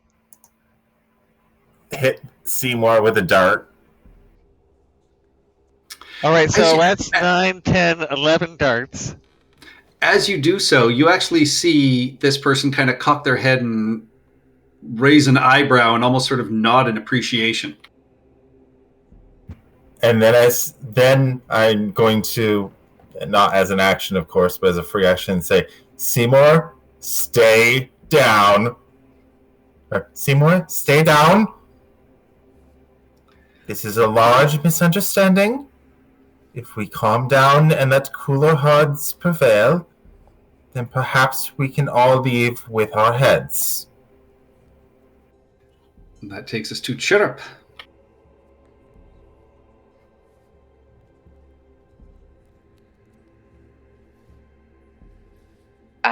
Sorry, my mouse passed out there. Chirp wants the world to burn. However, Tara's a little bit more level-headed, so I'm going to let the dice decide. On a The 1, trip's just gonna fucking burn it down. on a 1, Chirp's going to do what I want him to do. On a 2, I'm going to hold my No, do action. Chirrup. Do Chirrup. If Chirrup's gonna burn the fucker down, burn the fucker down. Please don't. Yeah, I'm gonna roll for it. So is this a 50-50 roll? Yeah, odds were, Chirp does what he does, or evens would be I would listen to Ison, and I rolled an odd, so... Yeah, do what you do. I just realized I probably should have held an action or probably turned that into a persuasion check. Because I used a bonus Well, action you were to cast my persuading. spell. You were using persuasion. You were talking to Seymour, so Yeah. Shatter! ooh. Oh, Jesus. Thank God I looted those vials! Yeah, this piercing sound goes off, and you can see what appear to be almost vials on his hip, worn as like a holster, shatter and smash, and this colored liquid sort of sprays everywhere. Maximilian and Molly, give me a dexterity saving throw. Well, now we They're have to not- fight the guys upstairs. They're not in it, though. 10.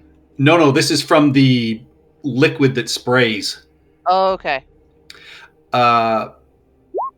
Yeah, Max reacts like he really wasn't expecting this to happen. Yeah.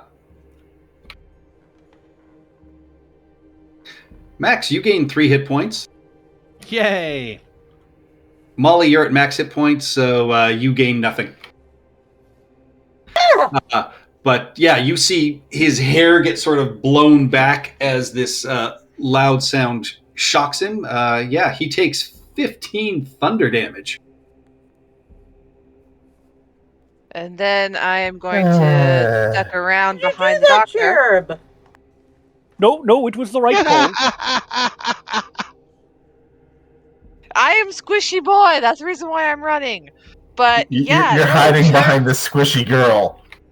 Chirrup is not happy with the situation. He got held up in the cloud. Like, we're in a house of undead, and you want to negotiate with this dude? Like, no. Seymour was dying again. He literally just came back from the dead yesterday. I was gonna bring this guy in. You see the cloud dissipates as he gets rocked with this blast of energy from Chirrup.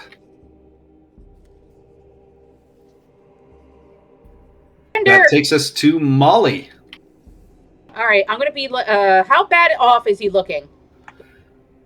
That's the first damage he's taken. Yeah, he barely looks hurt, but you can actually see he's like, his ears are ringing. He's got like his finger in his ear, and he's just like looking sort of confused at this point. Yeah, like he does not look like he's fighting. He looks more sort of confused and slightly pissed off.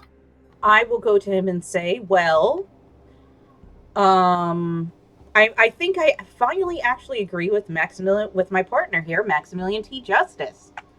We should bring you in, especially since especially since this Smenk fellow seems to have bankrolled your research, and you're also in receipt of stolen property and plague bodies. Let's not forget the plague bodies. Mm-hmm. So what can I do? Can I go to him and just try and... Yeah, you can give me a persuasion check if you want. Plus, he turned me into a ooze. An ooze? We just had a shatter cast upon him. It's not gonna work, guys. Well, even with disadvantage at a 17. That is actually pretty good. Yeah. He will look at you, Molly, and he just kind of lightly brushes your sword aside and just says, I didn't know they were stolen. That imbecile albino half-orc brought them to me. I paid them good coin. They were supposed to get them from the island of the dead, where they legally sell bodies. And he will turn it and look at the desk, and all the papers are just blown and scattered across the room from the shatter. And he will just say, I have receipts from them. Most of these came from Waterdeep. That is my daughter. My wife is downstairs. Oh, you didn't. Tell me you didn't injure any of them downstairs. Tied them up. We restrain them from being able to leave their chairs. They should still be in good condition. The ones at the table? Yes. No. And he will back away. He said, they are my legal property. You have no right. No right. And I needed the plague bodies to make sure that the worm had nothing to do with the plague. The worm? Excuse me? I will parse that in a second. Your assistant upstairs is one of the stolen bodies. I will happily return any bodies that were retrieved illegitimately. That the albino half-orc is the one who stole or took my money and brought me those bodies. I do not steal. No, but you do receive stolen property. Oh, please. Is that illegal if you don't know it's stolen here? The laws are not the same. That large man appears to have my silverware. You gonna arrest him, Dragon Man? It's in a bag. He doesn't know that. You're in a loincloth. Where are you hiding it? I have a loincloth and a bag. Oh, it's Two jingling. essentials. Like a bindle. Hang on. He said hobo bindle. I pull out the bag of caltrops that I have in my bag. You mean this?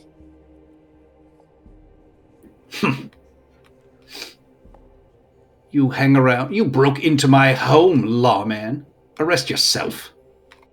To be fair to the lawman, he did break into your home under the assumption you were a necromancer studying plague bodies. And how did you know I was a necromancer and lived here?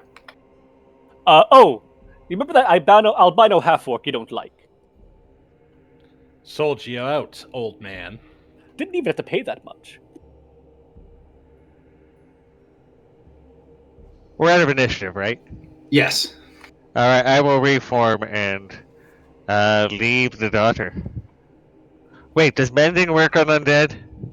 No. Look. What was his name? Filge. Filge. You have a right to be upset, yes. But look at it from our perspective. We go to the homestead of the Land family to do them a favor for one of their remaining members. find a bunch of upturned graves marked with the plague symbol, get told by an Criminal albine scum. criminal contacts, that they dug up the bodies at your orders. I needed What kind of helpers. situation do you think it looks like for us going into here? As I far don't as we can care tell, what you think. I needed helpers. So I got Smenk's white half-orc to fetch me some materials. I have no idea where he got them. That pink-eyed fiend caused more trouble than he's worth. he does, yes. What does Smenk? He's a minority. I know he's the mine owner. Why is Smenk funding your operation? He brought me Workers. here. Workers, Called me isn't up from it? Waterdeep. Bit of a study about some weirdness here in town. People usually... His man apparently was doing some investigating and was killed. In that, Smenk found some sort of weird green worm inside him. Green worm. Smenk knew he had to prepare, so he called in me, because I'm an expert on the undead. And he will look at you as, I have his note, if you'll allow me to go find it for you. I'm assuming that he's moving towards the papers. Yes. Okay. Yeah, that's fine. But Max is going to just sort of holster his sword, but keep his hand on it. Holster? Holster. Sheath. Sheath his sword. Yes. Look, I'm trying to be a cop. Okay. He's gonna sheath his sword. Just kind of hover around him, and also have one hand on the set of manacles that's also hanging from his belt. Now, I'm sure he's going to work with us. It was a big misunderstanding, and as long as we know everything we can about this worm, this sounds quite dreadful. There's no need to rile up anyone in town. No pitchforks, no mobs, no burning of observatories filled with men doing necromantic dark arts. None of that. We can all leave and be happy. How is necromancy viewed? Like, I know you know it's legal, but is it viewed like we would expect necromancy to be viewed? I feel we could definitely whip up a mob of people to come up here with torches and pitchforks and Frankenstein his ass. Oh, probably quite easily. Yes. Necromancy is, in a town like this, yeah, people might be more scared than anything else, but it's not, it is a recognized school of magic. It is recognized and it is taught. There are evil necromancers, and then there are ones who use it for research and things like that. Greypaw's gonna not so quietly whisper to Max. This is some creepy necromancy, though, right? With his daughter and his wife? Exception. Yes. This man needs therapy. Oh, yes. Probably. Well, we can have a long talk about this. and Frontier everything. psychologist. Absolutely. But yeah, Max is just sort of going over his sort of knowledge of the law. And yes, he this observatory is outside of town, right? Just outside of town, yes. So this would in fact be the jurisdiction of the garrison. It's still within the city limits, and Filge will tell you that if you want to arrest me, fine, but I have done nothing wrong, and you are making a great mistake. No, I think we should all work together. This worm sounds like it'd be bad for the town, and we do apologize. I do apologize for your daughter. I'm sure we could just stitch a few bits of skin on there and just buff that. That'll buff out. I'm sure the man knows what he's doing in that regards far more than you do, Seymour. And as he talks, Max just feels like the bile rising in his throat. Like, he does not like even talking to this guy. Ollie is with you, totally. Oh, it's fine. Right now, man. right now it's literally the lawful versus the good. Yeah, that's the conflict. I know more about like garrison law than I do about the watch law, but I do know enough that's like, yeah, this is probably somehow technically legal. How about we just defuse things? Everybody, we can just sit and chat. I could drop another shatter on him. I still have one more second level spell slot. No. Right? And we may want to. I'm going to kind of behind my back make a hand signal. I don't know what the hand signal would look like. Oh, like I can open my hand and close it like a book and point it at Chirrup, and then like kind of my thumb down the stairs, like put the damn books back. Maximilian, Not are you, Chirrup. No, sorry for Dr. Eisen. Max, are you going to read the note out loud? So he hands me a note. I will flip open the note, get within 5 feet of him, just in case this is an exploding runes, and read the note out loud. And Seymour will write it down in the notebook. We have a physical copy of the note. Just in case. You never know. You never note. I'll also need to see those receipts of yours once you find them. Yeah, as you read the note, you can see that, right? No, not at all. But Nope. I just showed it to everybody. Maybe Nope. it's a delay. Oh, what? Refreshing. Maybe I just need to put it in all your journals. Click the button again. It should give you the option to. Like, it should ask Yeah. if you want to. Yeah. When you try and share it. Yeah, if you click show, there we go. Oh, There we go. Yeah. Yeah, no, I had to put it in your journals first. That's very strange. Okay, I don't understand that, but all right. And yeah, as he hands you that, and then he starts digging around on the floor to try and find these receipts. Send me a message. They killed Ticks. Sorry, Ticks or Fix. Ticks? Fix. Fix wasn't the guy whose arm we found, right? No, Fix was the guy that Smank's secretary asked if you'd seen because he appeared to have been missing for a while. No one knows what happened Yeah. to him. We found out about him the very first one. He's in my notes.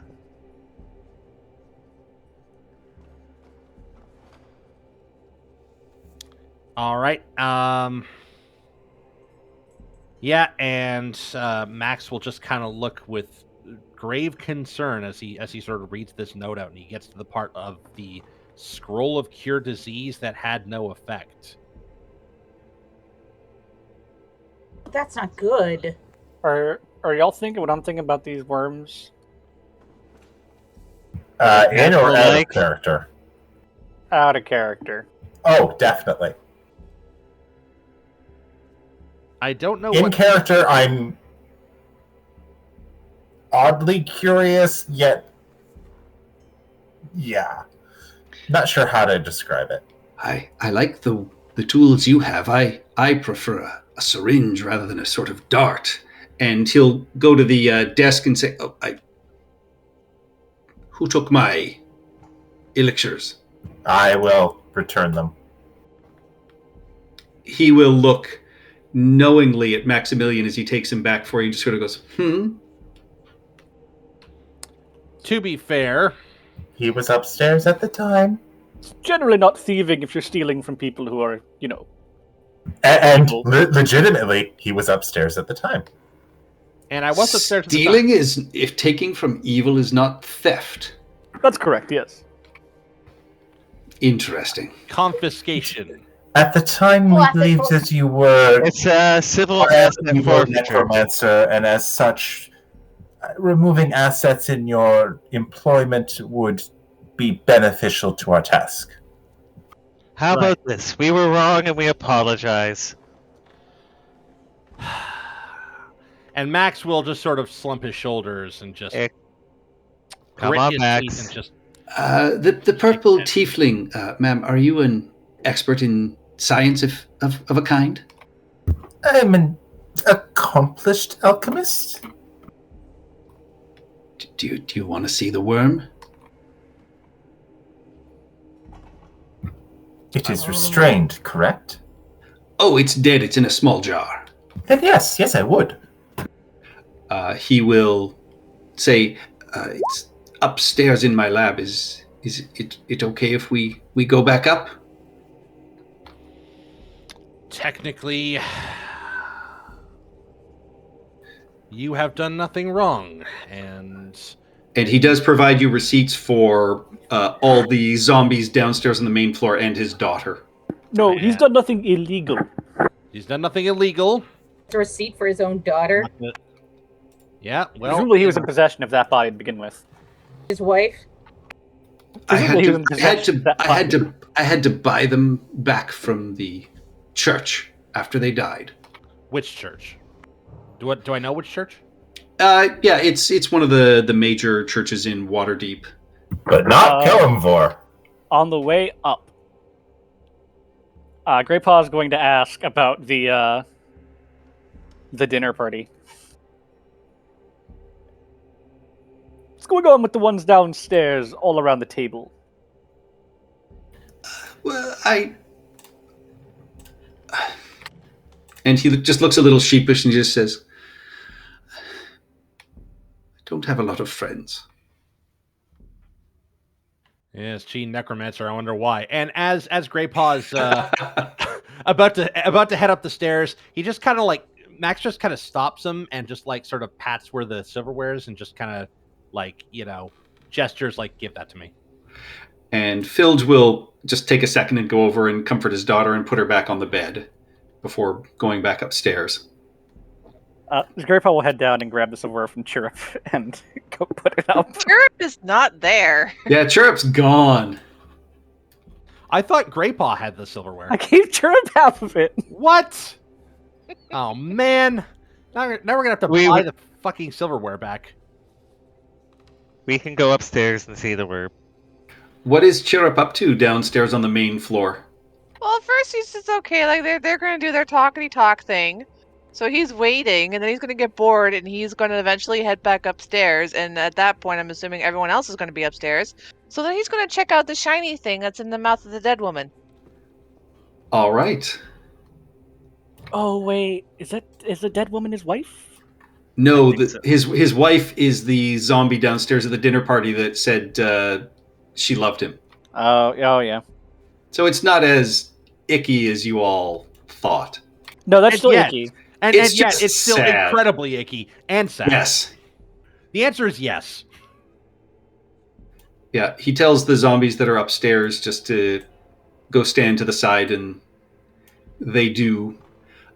This skeleton he will inject with a sort of greenish black fluid, and it collapses to the floor, and he just says, "I'm sorry, this is one of the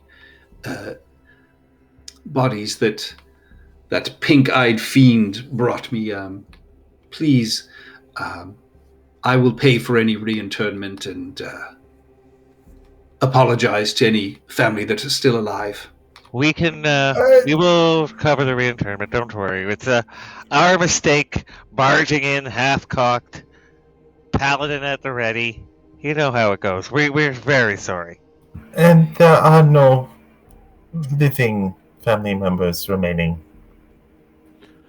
Yes, more like the remaining spirit of one. I wasn't gonna tell him that, guys. Yeah. Max- Yeah. He didn't ask. Well, yeah. So I'm sorry. You're here. A ghost? it's It's one a that long story that Max doesn't need to tell because he tells it so boring. He's promised to get us in past a locked door I wasn't that going to we tell him aren't that. able to open, I wasn't going to tell him that. and he won't give up the information until after he's interred with his family, which are no longer in their plots. I'm already downstairs with the skeleton. Like I'm All going right. to put it in the front door. All right, yeah, Max. You collect the skeleton and can head back all the way down to the front and collect the other bodies. You pass Chirrup on the second floor. Chirrup. So in front of you is a halfling-sized figure wrapped in bandages, holding what appears to be a nice silver tray.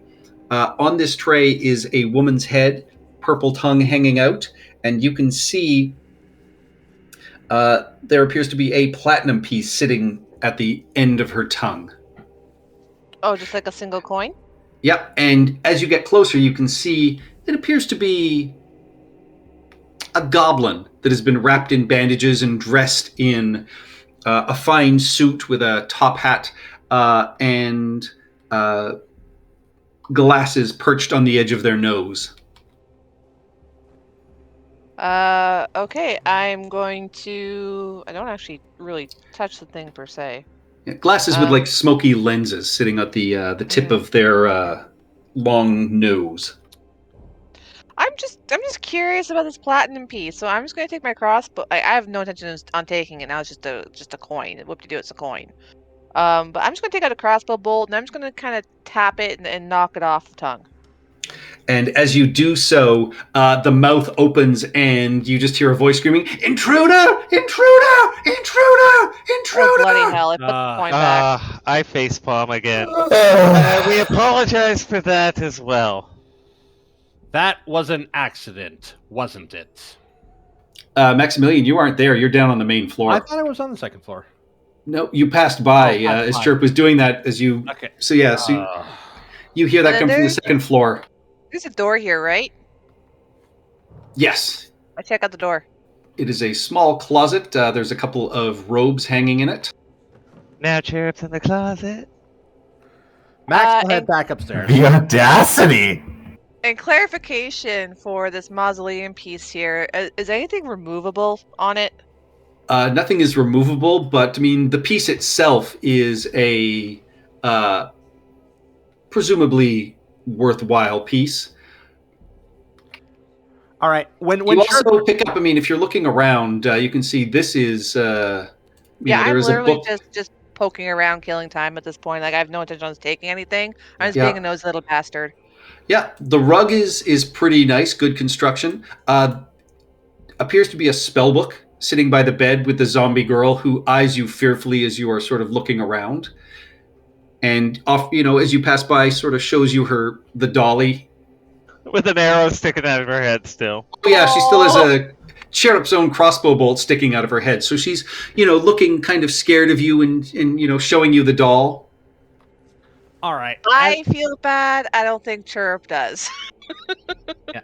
And the door is over on the far side, open to a bathroom. Okay. As Chirp turns to leave the bathroom, he looks up. He looks up. Yeah. Yep, Chirp looks up. Yeah, he does. He does. Yeah. Sorry. Yeah, he looks up to see a very tall, very annoyed-looking dragonborn just standing over him. Just like, come on. And then just sort of like gestures for the silverware. He coos like a mourning dove in apparent confusion. Doesn't he always look pissed off? Like, well, yes, but he looks especially pissed off right now because now he has to deal with the necromancer, and he really doesn't like doing that. So he just sort of taps where the silverware is, just like, come on. Yeah, you're crossing a lot of lines as a paladin. Yeah, I know, and Paladins don't have those same strictures. I thought paladins really had to keep to a code. Yeah, it's your not oath. Not in 5th edition. It's your oath, as opposed to any kind of religious code. Yeah, like your character can totally follow a religious code that hates undead, and this is totally justified to him. I mean, most people do. Like, let's be real. Not a whole lot of love for the undead. He doesn't have a lot of friends, but perhaps, as I say to him, this will be a funny story we tell in years to come after we've all become fast friends. Yes, but one of my tenets is discipline the soul. What, You must marshal the discipline to overcome failings within yourself that threaten to dim the glory of you and your friends. Yes, and petty thievery is not very glorious. I now want to do a paladin dominatrix with that. But Chirrup has absolutely no interest or intention on giving the silverware back. However, he's also not going to piss off Max by trying to intentionally keep it. So Max is going to have to go fishing. He's just going to stand there, and Max is going to have to dig around the pockets to get it out. You're making this difficult on me, Chirrup. This is not Pat, pat, pat. Chick, chick, chick. Just making random bird noises. It's Pat. like, yeah, eh. Spoons, pat. Barbecue fork, pats. I don't like Half this. of those noises are mating noises. Oh, I only gave Chirrup the knives. Both of you take inspiration. Oh, thank you. Thank you. There's no way Grey Paw gave Chirrup knives. Chirrup's great with knives. What are you talking about? I see you played knifey spoony they're before. butter knives, but Pat salad fork? Really? Chirrup Hey, just Chirrup. shrugs. Chirrup knows how to use a salad fork. Seymour's monogram stamp. Yes. Well, And those of you upstairs, you see Filge pull out a small glass jar, and inside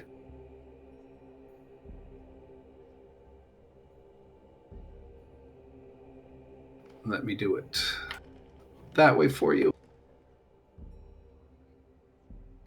You see that. That's like a lamprey? Yes, but it is tiny. And he tells you Balabar's man nicked that. And they're not sure what happened to him, but he was investigating the Dowerstone mine, and they seem to have poisoned him with it, so he unwittingly stole it. And when Balabar killed him, this is one of the many that wriggled out of him. Dead now, of course. were they? Yeah, where were they in his body? Oh, don't tell me. No, Balabar don't tell said me. they Oh. came out of his neck after he slit his throat. so the wound. Yes. Well, they could have been Oh. in the veins. Yeah, Regular. Patrick, Either way, they were approximately how inside. big is this worm? It is tiny. It is like half the size of your little finger. So, about as wide as like a tear? Yeah, think Like as big as a tick or smaller? no, larger than a tick. Think like an actual earthworm, but cut in half. Okay, so like a inch-long earthworm. Yeah, Okay. A thin maggot. A maggot. A maggot, yeah. a maggot. Or grub. Grub. Grub is that's what it looks like. It's grubby. A grub with teeth. Uh, Interesting. Yeah, yes, and I really thought so. And I've done some research, and considering this one and hundreds of others, like it must have wriggled within the abscesses and orifices of this poor man. There are closer powerful. He places on the table and says, "Please don't touch." I'll But pull you- down you the goggles of minute seeing. Yeah.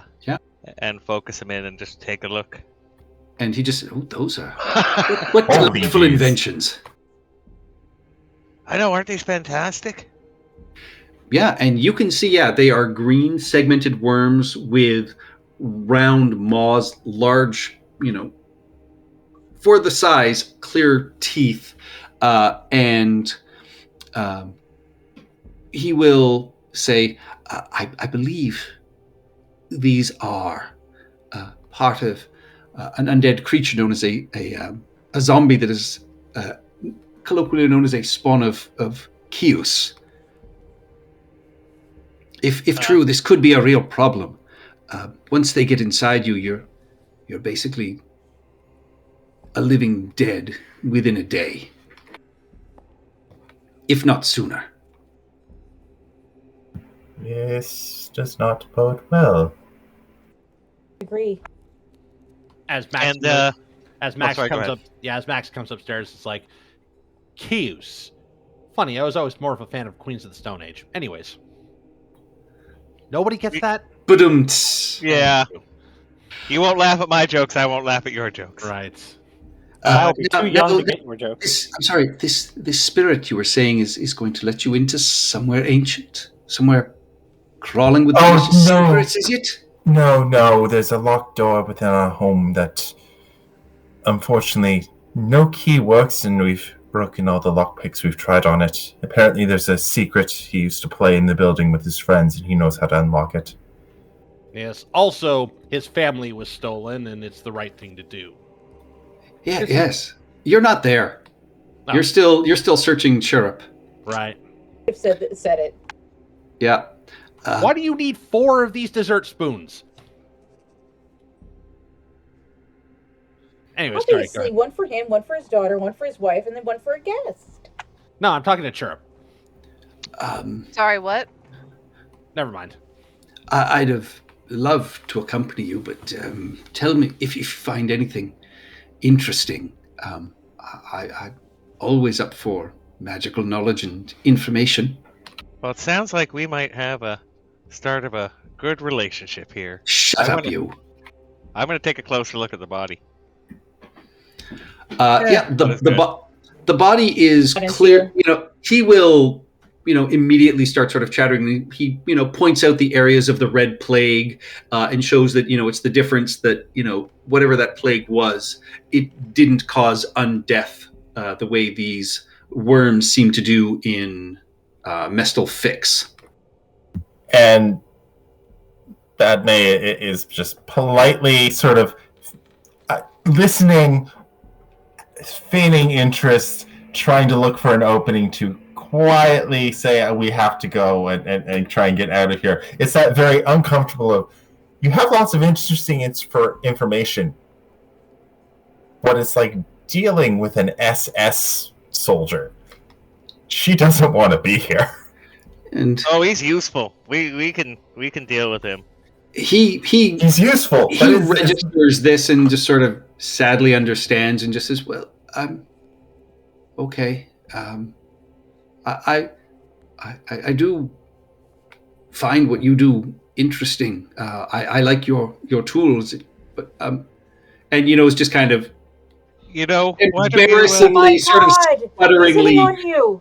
Not hitting, but he's definitely a professional curiosity. Yeah, like you can tell, Molly, with your sort of even passive insight. Yeah, he would love to get information or trade stories, but doesn't quite know how to ask or invite anyone. And well, if you'd like to come visit our home, we just acquired it and are rebuilding it. It's just outside of town. And I'll mark on his map or tell him the directions. We'd love to have you come visit. I'm not there. Otherwise, you'd just be seeing Max just shaking his head like, no. Yeah, Max and Chirrup are enacting this elaborate cartoon scene where he keeps pulling there's all a these pile of random shit next to Chirrup. Yes. Yeah. While he's trying to make sure he's gotten all the silverware back. Really, the pickles from the pantry too? Yeah, Hungry. and Fields will offer you a syringe and an unbroken vial, Dr. Eisen, and just say, this will heal. It's really one of my finer sort of things. And he'll offer a yellow one and just say, this works like like a bolster. It gives you sort of a boost to your health. So he offers you a syringe, which basically has a potion of false life and a potion of healing. Cool. See what you think. Your friends' shatter spells seem to destroy them, but I actually think this has applicable properties for those that want to adventure. If you'd want to give it a test, I'd love to hear your thoughts. Yeah, if you're ever planning on traveling out in the world or you want sturdier appliances, I would suggest you speak with Mensk in Waterdeep. He uses minute qualities of iron within the suspended glass that create a small lattice work of enhancements that actually strengthens the file. He just sort of nods, and you can see interesting, and immediately sort of scurries off and starts sort of making notes and basically pays you no more mind. As a group, you are able to exit. Can I'll leave them. I wanted to talk to him before he leave my card. exited. I'm retrieving my vials from Seymour. Because Yeah, you guys can do sort of whatever What you files want. did I have? Oh, yes, yeah, I'll hand those back to you.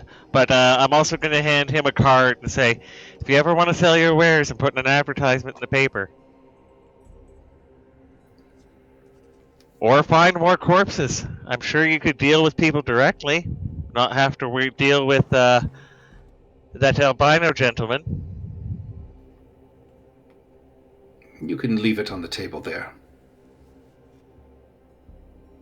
All right. he doesn't great. like you. Great Paul's Doesn't gonna matter. walk up to him, and then he's gonna kneel way down because he's a halfling, right? Yep. So Great Paul's gonna get like almost ground level because like just going prone would probably still have him being a little bit taller. You know, Filch, buddy, if you got over your issues here and went down to the feral dog every once in a while, people might stop breaking into your home like this. And you might have a better time. And I'll pat him on the head, stand up, and then leave. You can actually hear his teeth kind of gritting and grinding. He says, I'll take that under advisement. It was honest advice. No wonder this guy has no friends. No, but it's the head pat. Yeah, that was the topper. And as you pass by Max and Cherub, there's just this small pile of stuff on the floor. It's like, Well, that's my stamp. That's probably about 80% of it. On the way out, I return the books. And I And take my stamp back from Cherub. He gets a nickname. all right, he will say, Oh, you can corpses. keep the silverware. Chirp will snatch It was back here when I moved in. Oh, god damn it. and start shoving How much is silverware worth, Patrick? shoving everything back in his pockets. You would have to go to Tidwode's to figure it out, but it's a large set, so you figure it's probably got some value. Max is just gonna look down and just I hang sleight his of head. hand that shit. I'm not even gonna help with this. I'm just gonna leave. And what of Maximilian's did you take, Chirrup? Can I roll the trinket table? I kind of want. Yes. I kind of want to. Yeah, roll me a D100. I want to know what trinket friggin' Maximilian was carrying. So do I. I don't know what trinket I was carrying. Unless If this is Max has something- an idea. Unless Max has an idea. I 'Cause really it's wouldn't, scary, to be because fair. I'm just gonna go with random chance here, unless it's something Steal like his manacles. No, those are important. Put the silverware in his inventory. 39 What? is an empty glass vial that smells of perfume when opened. Yes. Aw, Max had a girlfriend. Or a boyfriend, we won't judge. I'm not gonna talk about it. It was for him. He just likes to smell nice. Like, come on, don't judge. Yes. Chirp now has a little vial of Max's perfume, whether it's his or somebody else's that he just kept for memory's sakes. Point being. Yes, Eau de Jagambon. Is there anything else you wish to do in the observatory? I wish to leave the observatory and never come Yeah. back here. Yeah. Chirrup. Chirrup. Let's return everything except the forks. Well, that's Shake just his head. mean. He will think about it and then shake his head. You two are madmen.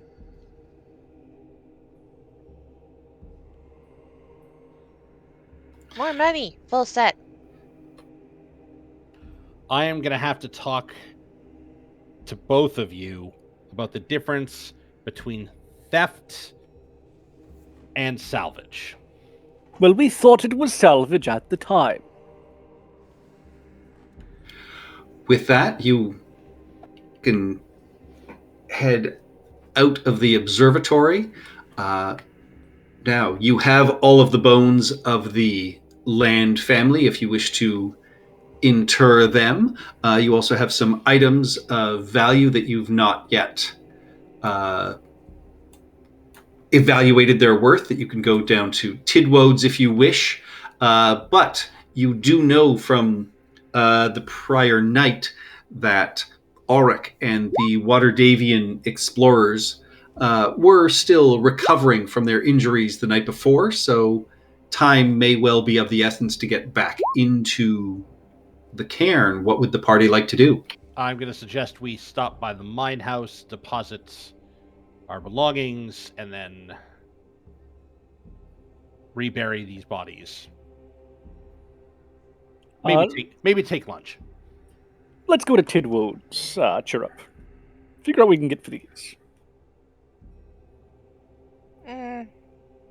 What time of day is it, Patrick? Oh, you went up first thing in the morning, so it's about 9:30 in the morning now. So it's still early morning, but we are on a time crunch. So we meet back at the house at noon? We have more of a time crunch than we initially did because the other adventuring party is resting. And also we have the lanterns, Yes. which are all at the house. We should remember to grab those. Or with the flumps. Yeah, those are just feel like behind the house, yeah.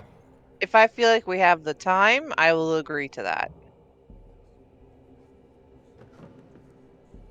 And it sounds like we do, so. Yeah, let's go cash in the set. Oh, they're doing that. I'll head to the press office and check and make sure everything's good.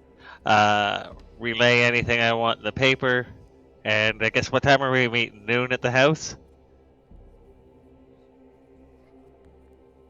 Yes, no, maybe? That sounds good to Yes. me. All right, yeah. Because it's like early, it's still like 10 or 11 in the morning, right? So Correct. an hour to do our errands and stuff, and then we all meet back at the house. I'm going to stop by the garrison and just kind of speak to the chapter master in kind of generic terms, general terms about sort of the limits of the law, like when is it acceptable to look the other way, that sort of thing. And also just kind of drop a hint that maybe there might be a little bit of necromancy happening in that observatory. Just saying. Do you think it's something worth keeping an eye on? From what I have seen, I don't think any illegal activities are happening there, but yes, very much so.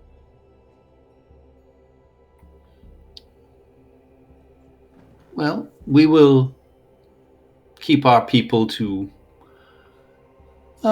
observe it and walk past. I mean, if it is near the standing stones, then it's easy enough for someone in one of our patrols just to make sure nothing ill-advised is happening. Sounds good. Now, what guilt do you have about following up with the law? Do I confess the entire thing? Because this is a misunderstanding that could easily be done. Like, technically, he did receive stolen property. So, there's not... as far as Max can tell, this is still it kind of came out a wash. Like, we did break into the house, but he did receive stolen property.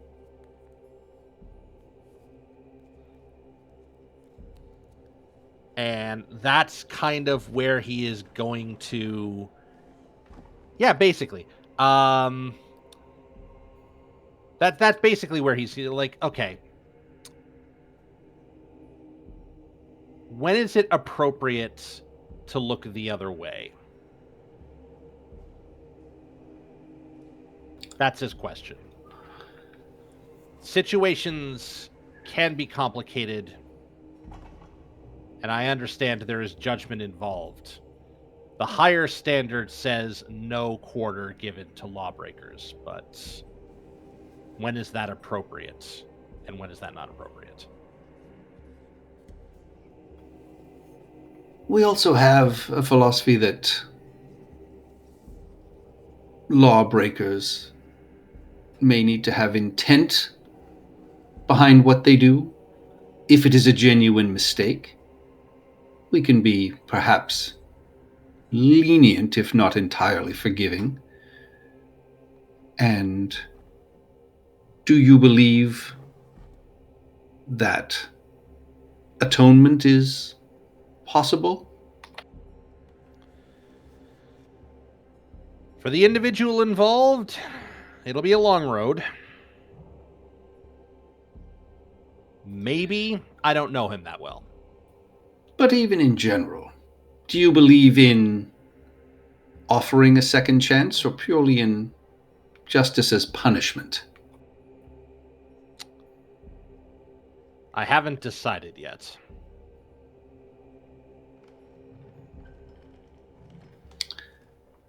Well, one thing I will tell you is when it comes to laws and the rules of nature, there is a lot of wiggle room, unfortunately. There are politics, and if we don't honestly believe in the betterment of, well, anyone, then what even would the voiceless be? If we didn't give you a chance to be better.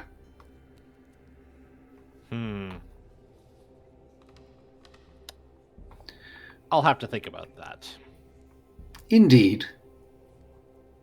Now, if you'll excuse me, this talk has been incredibly helpful. But I have a little bit of... I have a time-sensitive task, and also I have to reinter some bodies. Completely justifiable, I assure you. This is me you're talking to. I trust that is so. Do you need anyone to say a few words, or do you have someone that can speak for the dead? I have the... Actually, yes, we do. Oh, yes, technically, yes, I do. I will always talk for the proletariat. Now that I am thinking of it, little bit of an issue with adherence to the law, but I'll work on that. He sneezes across town at the print office like, achoo! And besides, I have a prayer book to Torm. I'm sure I could do the rites. Indeed. Well, be under his watchful eye. I endeavor to do no less. All right, and at Tidwode's, Tidwode's is as close to a bank as you can find in Diamond Lake. Tidwode himself is a fairly cantankerous gnome, long hair tied back in a ponytail, always tied with a velvet bow. And it is well known that he keeps several small vaults in the crawl space beneath his workshop, and everything in the shop itself, you've heard, is illusory. And he has always boasted that his establishment is completely theft-proof. And Festus, his shield guardian, standing 8 feet tall inside the doorway, leads you to believe that this is probably the truth. How you doing, Festus? Good talk. Would I have faith in this institution, or would I think that going to a fence would be better for us, money-wise? Tidwode's is very well respected, very well trusted for any type of sort of antique goods, gems, things like that. He can be maybe a 5% tax on gems traded for cash, and he will generally buy non-gem valuables at a decent price. There's always negotiations to be had. Okay. So, and as you come in, I mean, this is a very well appointed, beautiful designed slate floors. The display cases are beautiful hand carved wood, glass over top, and you can see, shining gems and diamonds and large chunks of metals inside. Some antique figurines and statuary. And Tidwode himself is on stilts. So he is at the same eye level as the two of you as you walk in. And Wait, we're not even at the same eye level. that is How- true. So he's sort of in between the eye level of the two of you, which makes him look a little bit confused at first, and will, as you are watching, sort of adjust the legs to speak to the two of you, and sort of comes down into the middle and just says, well, top of the morning. I don't believe I know you as clients. How may I be of assistance? Oh, we acquired a set of silverware. We wanted to get a valuation on it and see if you potentially wanted to buy it from us. All right, you do have at least one gem from the Whispering Cairn as well. Yes. Where is the party loot? Did I write that down? I should have. Party loot. I don't have a gem written down. I think we already liquidated that, or I missed it.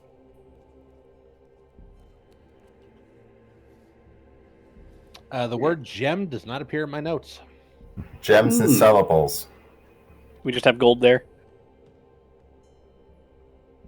Yeah, so if it was mentioned, I misnoting it down, or it's already All been right. liquidated. I've got it in my notes for you. And, he looks at it and, appraises the gem and looks up at you and says, decent. Give you 45 gold. I'll look at Chirrup. Insight. That seems like close to a standard price. I mean, you can always, you can see he is looking up expectantly if you want to, try and negotiate. Assume it's worth 50 gold, probably then. I'm thinking, like, I haven't given an indication yet, but like me personally, I'm thinking, yeah. So I'll look up back at Grey Paw, and I'll just flash my fingers like up 5 gold. You could do a little better than that, can't you, buddy? How about 50 gold? It came from a care. Give me a persuasion check with advantage when you say that. 18. 18. He will look at that and say, "Oh, from the cairn. Yeah, I can do 50 for that." Good Now, man. this silverware, where did this come from? We're told it once belonged to the old cult that lived up in the observatory. He nods, and you can see as he's cleaning off, one of the larger knives has a design inscribed of the moon that you saw on the front doors, and he just says, "Indeed, this. I believe they called themselves monks, but well, we all know that. You have an entire set." And God. Grey Paw will look at Chirp. Are you going to make him play the same game you made Max play? Or the lawman play, rather? He will perk up at that, like, hey, that could be fun. But he won't. He won't. A whole set would be of a decent value. Grey Paw dumps what he has on, like his half of it on the counter. Yeah, and Chirrup will and start set his sorting back it. down. Oh, interesting. Yeah, and he cleans it, and he says, "This could clean up. I could be persuaded to. I could go as high as 60 gold for this." Insight. Oh, I don't want to use my inspiration on that. You've got yourself a deal, Tidwode. Excellent, wonderful, wonderful. If you, 110 if you find anything else of, significance, please come here. And if you need somewhere to store your money, Tidwode's is the safest place in town. What kind of interest rates do you run here at Tidwode's? Oh, well, I don't hold interest rates. I mean, my goodness, that would get me into debtor's prison if I had to pay out on all that. But I will gladly purchase whatever you have, or I will hold your gold. Prevents people from, some of the lesser establishments from losing it or perhaps gambling it away at the Emporium or Lazar's. Unfortunately, it's not all our gold, so we're going to have to take it as currency. Sure, we'll do a bit of a double take at you with that. No, the silverware was ours, but the gem belonged to the group. Okay, got it. Yeah, so 60 gold for the silverware and 50 gold for the gem. Greypaw hands 30 gold to down to Chirrup. Deal. He'll tuck it away. This is 1, 2, 3, 4, 5, 6, 7. 95 group gold. Is there anything else anybody wanted to do before you meet up to reinter the bodies? Was that enough time for a short rest? Oh, yes. Yeah, you can have a rest while you are instructing the staff at the press on what you want done. I have to redo this table for the party loot. Damn. We have 25 gold pieces, then we have 95 gold pieces in 2 separate rows. Yeah, but that's not the issue I was talking about, but I'll fix it.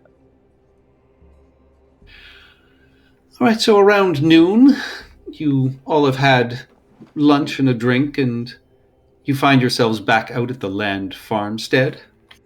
All right. And Max will just sort of start laying down piles of bodies in front of the grave.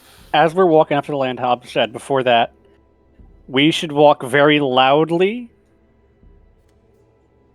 and sort of announce our presence, as it were. It'd be I will start yelling out in Owlbear. It'd be a shame if adventurers came looking around this cabin. That's what you do when there's bears in the woods. You just move loudly and they get out of the way before they get to you. Hey, bear.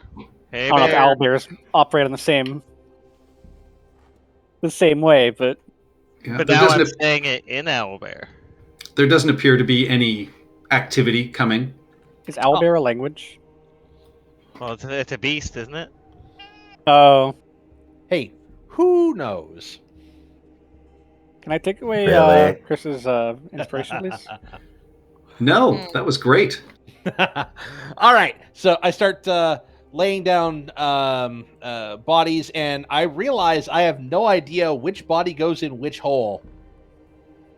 So I just Should we kind of dig look. a new hole? Someone can give me a medicine check if you'd like to try and figure out who goes where.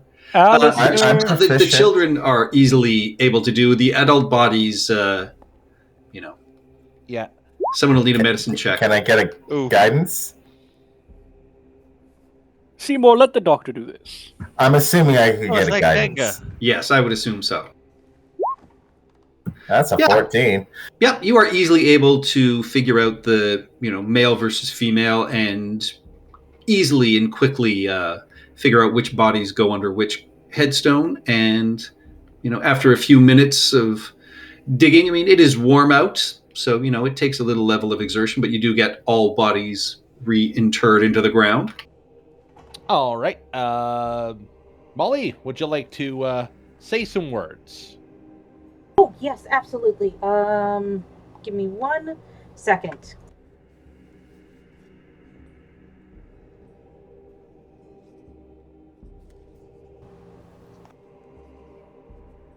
Oh, you're looking up like USSR funerary rites, aren't you? No. We. Come on, Hello, Red. hello, my fellow proletariats. We see turmoil all around us. And although the future may seem dim, the light of socialism will guide our path forward.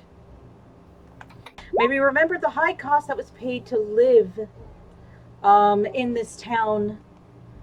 May we not be fractured by politics or pettiness, but stand together as an indivisible people, ready to face the challenges of our future.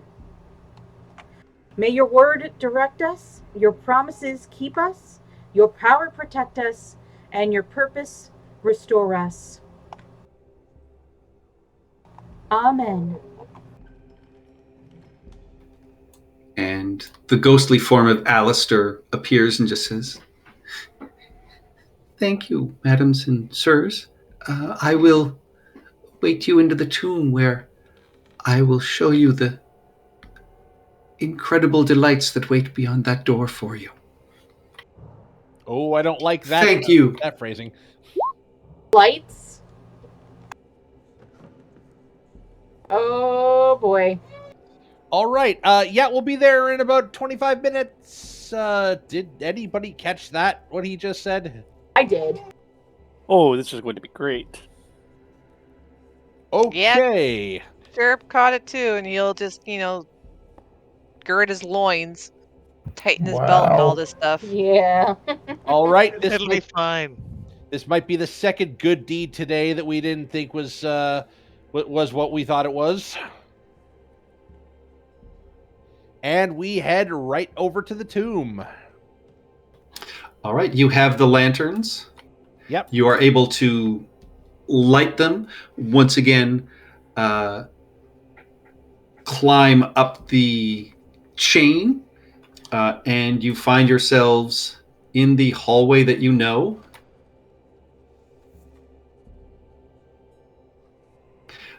With this giant, open, screaming face in front of you. All right. And I will just sort of tap on the face, take a look at it, clear my throat. Alistair. Well, I think it's on the other side. Oh, Right yes, through that's the right. base. We had guide Yes, ropes. sirs. Yes. Yep, there are. Your guide ropes are still on the beam itself. Okay. All right, people. Remember, crawl on the underside of the beam. Use the guide rope to guide you across the ball pit, and hopefully, we'll make it to the other side and see what's past that door. And say, we'll be there in about 5 minutes. And I sling myself under and start shimmying. Yep, give me an athletics check. I'll guidance everyone before they go. All right. All right. With that, I will actually then say, yeah, you can all get across. It does take, a varying amount of time from everybody, but with the guide ropes, yeah, you are able to shimmy sort of back and forth. So yeah, everyone give me an athletics check and have guidance. Just on a natural 1, there might be issues.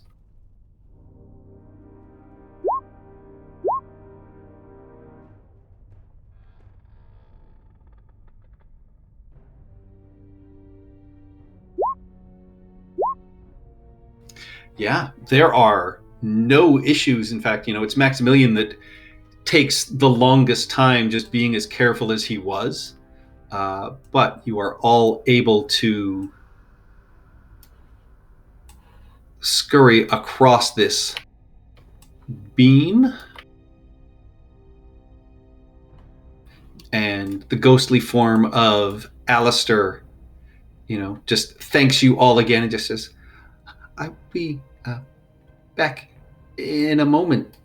and you see him disappear through that doorway. And you hear a grinding sound as this massive stone door rolls aside in front of you, and you find yourself staring into a black glass, much like the broken mirrored frame that you saw earlier on in the tomb in front of you, but it is liquid and sort of pulsing, and you see these it goes from black to sort of blue and soft white, and does not appear to be completely solid.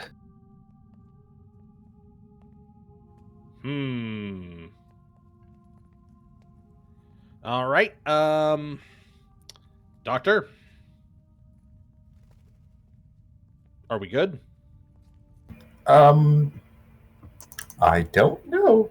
Doing a ritual upside down, tied to a rope, under a log. Hey, we're able And to then swing on you top see of one. you see the goat. Yeah, you're able to swing back on top of the log at this point, and you do see the ghostly visage of Alistair pop through and goes, "It's safe, and it's Do we have to wondrous." break it? No, just step through. Okay. Does anybody have a ball bearing or something? 1,000 of them, actually. I'll take a ball bearing, and I huck it through the portal. Bloop. Vanishes. Graypaw's going to take a rope. Of course, we're not going to be able to see the other side. Graypaw's going to take a rope, wrap it around a javelin, and chuck it through and try and pull it back. That happens. Comes back. Yeah. We're dungeon explorers, Alistair. We're cautious. Graypaw hands the other end of the rope to one Maximilian T. Justice. Mm-hmm. Ties the other end around his waist. All right, Max Your will. finger in first. Better to lose a finger than to lose your whole life. Max will wrap it Oh. around his arm so that he's got a good grip. Poke a finger through. Poke a pinky through. It goes through. Oh, No pain. Wait, It's a little, feels a little sort of cool, like you are putting your pinky in water, but there's a little bit of resistance, and then it just kind of pops through. Can you feel the other side? It's wet. Well, I mean, not the portal, but... 1 second. The other side, when your sort of finger and hand goes through, is dry and feels like a cool breeze. 1 second, Graypaw. I'm going to regret this. I'm going to move up, and Seymour's firmly going to put he's going to get like within a half an inch of the portal with his nose, and he's going to squeeze both sides of his head, and his eyeballs are going to pop out like one of those stress toys. And I'm looking through. I'm going to put my eyeball through it, but not my whole body. Oh shit, we went through. All right. Your eyeballs pop through. You are the only one seeing this currently, Seymour. And it is a glorious sight. Do you then rejoin the rest of your party? I might as well go through. All right. This looks All pretty of you- nice. Yeah, all of you see Seymour pass through. I follow. Does everybody follow? I let off. Yeah, I slowly let off in the slack on Graypaw, and if it doesn't just immediately pull through. Can I turn around and wave them through the portal on our side as well? You can. Yeah. So Seymour's arm will come out and wave them through. And you step through this portal, and you find yourselves transported into an airy, ethereal space. You look around, and you see what appear to be gigantic golden swords plunged directly through cloud space. You are looking down a staircase made of white cloud stuff. In the regions around you. You look around and you are just in a vast open area with purple skies and solid-looking clouds around you. And that is where we will end it for the night.